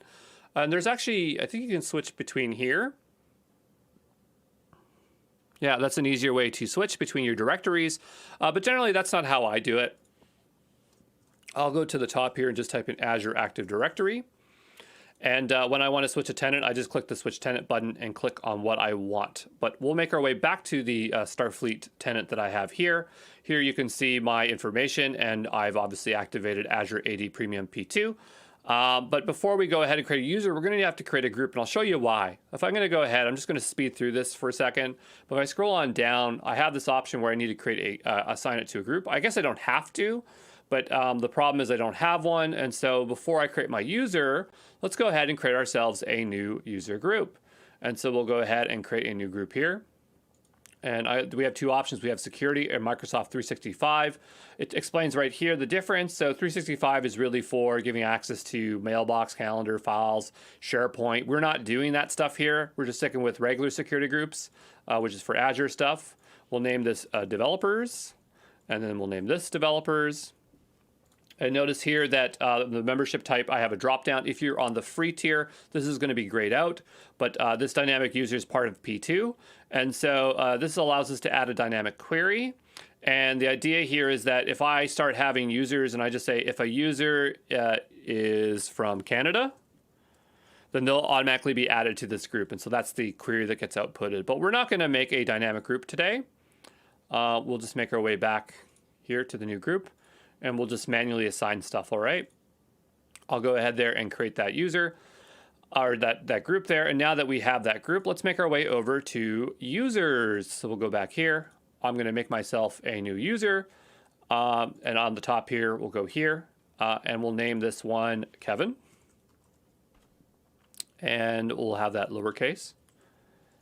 And we will call them Kevin Uxbridge. All right. And you'll notice here, it will auto-generate a password. It's 4 letters and 4 numbers. I don't find this personally very secure, but the idea here is that a user is going to reset that password right away, so it's not a big deal, and that's very easy to remember. And now I can go here and assign groups. And if I want to assign them a role, I can do that here. So we'll open that up. We have a bunch of different options. Maybe we want these 2 roles here. And then we have some additional information. I'll go ahead and create this user. And so now this user exists. What's interesting is that I can go ahead and delete users and then recover them. The groups have this as well, where if you go here, and I actually have a user I deleted previously, so it just takes some time to show up. But if you go ahead, you can hit the delete user here, and then they will remain in here for 30 days, and then they'll automatically be deleted. So if someone made a mistake, this is a great opportunity to bring them back.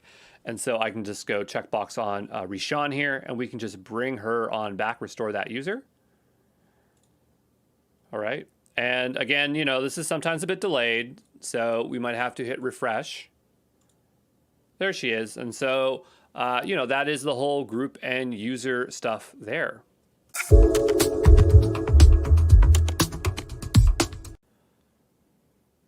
Okay, now let's take a look at the concept of guest users. So let's make our way back to users within our tenant. And there's this button here for new guest users. So the idea behind guest users is that we're able to invite other users from other tenants. And this is a much simpler process than using federation. Federation is the concept of joining Active Directories together. So if there is an on-premise or other external Active Directory, they would somehow want to connect the two together.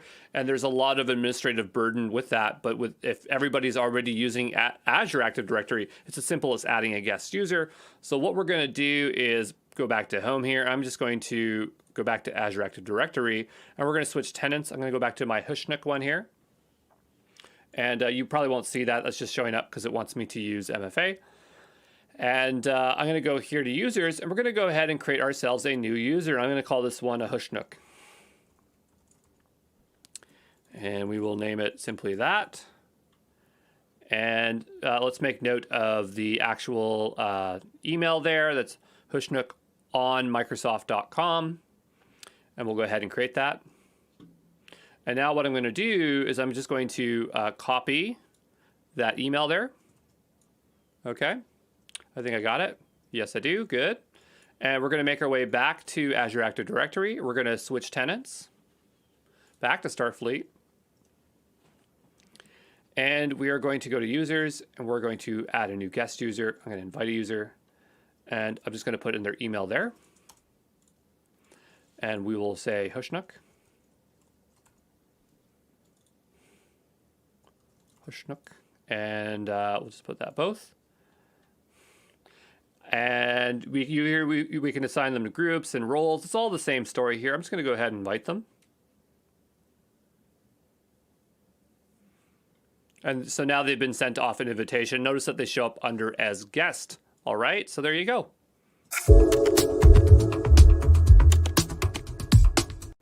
Let's take a look at bulk operations. Let's say we needed to bring in a bunch of different people into our actual account here. And so we have this option of bulk create. And if you look on the right-hand side, we can go ahead and download a CSV template that's ready to use. I'm going to just double click that. I already have Excel installed here. And off the bat, what you can see is we have a bunch of options and that we can fill in. And here we have one example there. And so I think that we could try to give this a go here, but we're going to have to make sure we use the same principal username or here thing here. So I'm just going to grab this here. And let's just make a few people. So we need our principal here. We'll just say Picard. Whoops. Did not like that I copied that. And we'll do up here, we'll say data, Picard, data, Picard, data. Just see what else I need. We're going to need a password. I'm just going to use the same one here. Set that as no. I don't think any of the other things there are needed. We'll go ahead and save that. And I'm just going to save this somewhere convenient. Okay. And what I'm just going to do is pull this up off screen here. I'm just looking for where I saved it. Just give me a moment. And there it is. I'm just going to drag it on in here. I think I can drag it in like that. Maybe not as easy. Just go back to, it's under my downloads. Here we go. And we'll just hit submit. We'll give that a moment. Shouldn't take too long. You can probably view the status here if we click that there. Now we're just under bulk operation results. I'm just going to give it a refresh. You can see that it's not completed yet. I can click into it. And we'll just have to wait a little bit here, okay? Oh, it looks like it just succeeded. I'll give it a nice refresh.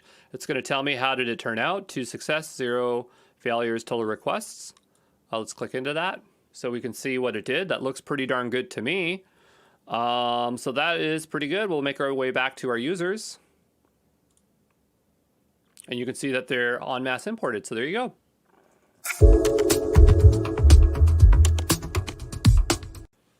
Let's take a look at how we can enable multi-factor authentication for our users. And so multi-factor stands for MFA. You're probably used to it, where it's a secondary step to confirm your identity before logging in, either via a phone or a hardware device such as an YubiKey. And so there's this button here. This is multi-factor authentication, and it could be disabled for you. It very likely is if you're on the free version of your Azure AD. Just going back up here one level. You can tell based on what that is here. So I'm using Azure AD Premium P2. That's definitely going to allow me to have MFA. So if you just don't want to turn on P2 or it's trying to charge you money, don't worry about it. Just watch me do it here. You'll pretty much learn what you need to know. So we'll just go ahead and click that button. It's going to bring us to a different screen here. And here we have our users, and you can see multi-factor authentication is turned off for all of them. So we can go ahead here and turn it on for a single one if I click enable. And so that enables it for Kevin. Then we have some other additional options like manage user settings. And here you can see we have some extra options. So requires selected users to provide contact methods again, delete all existing app passwords generated by the selected users, restore multi-factor authentication on all remembered devices. So just some additional things. Another thing we'll want to check out here, it's not very obvious, but we have a service settings button up here. And this will give us more additional options to enforce for our users.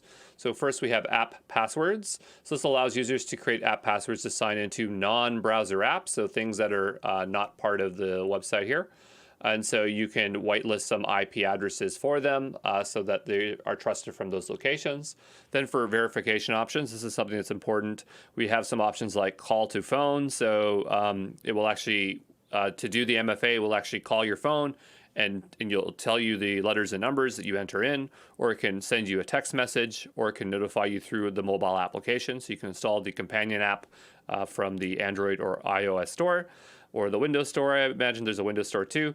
And then there's the verification code and mobile app or hardware tokens. So hardware tokens could be with an YubiKey, right?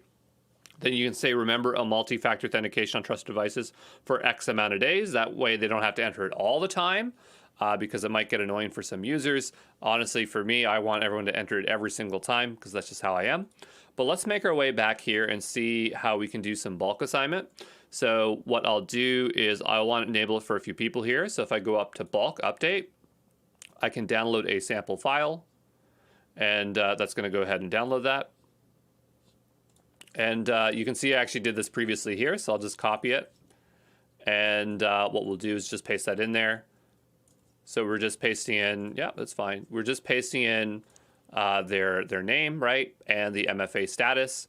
You can always get the name from here, just back on the list there. And so once we have saved that file, we can go ahead and upload that. They're the same here, so it's not a big deal. And we'll just wait a few seconds here. This is pretty darn quick. Usually doesn't take minutes. Sometimes it takes seconds, but we'll just give it a moment here.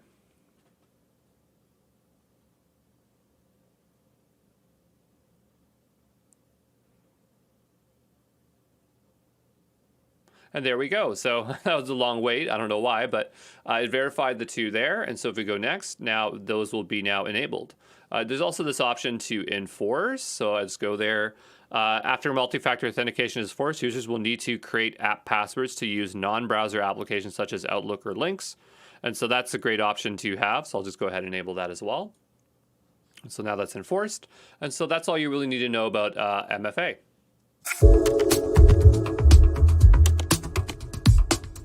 Okay, so we're back in our tenant here, and what I want to do now is actually set some abilities for users to reset their passwords so they don't have to come and bother the administrator all the time.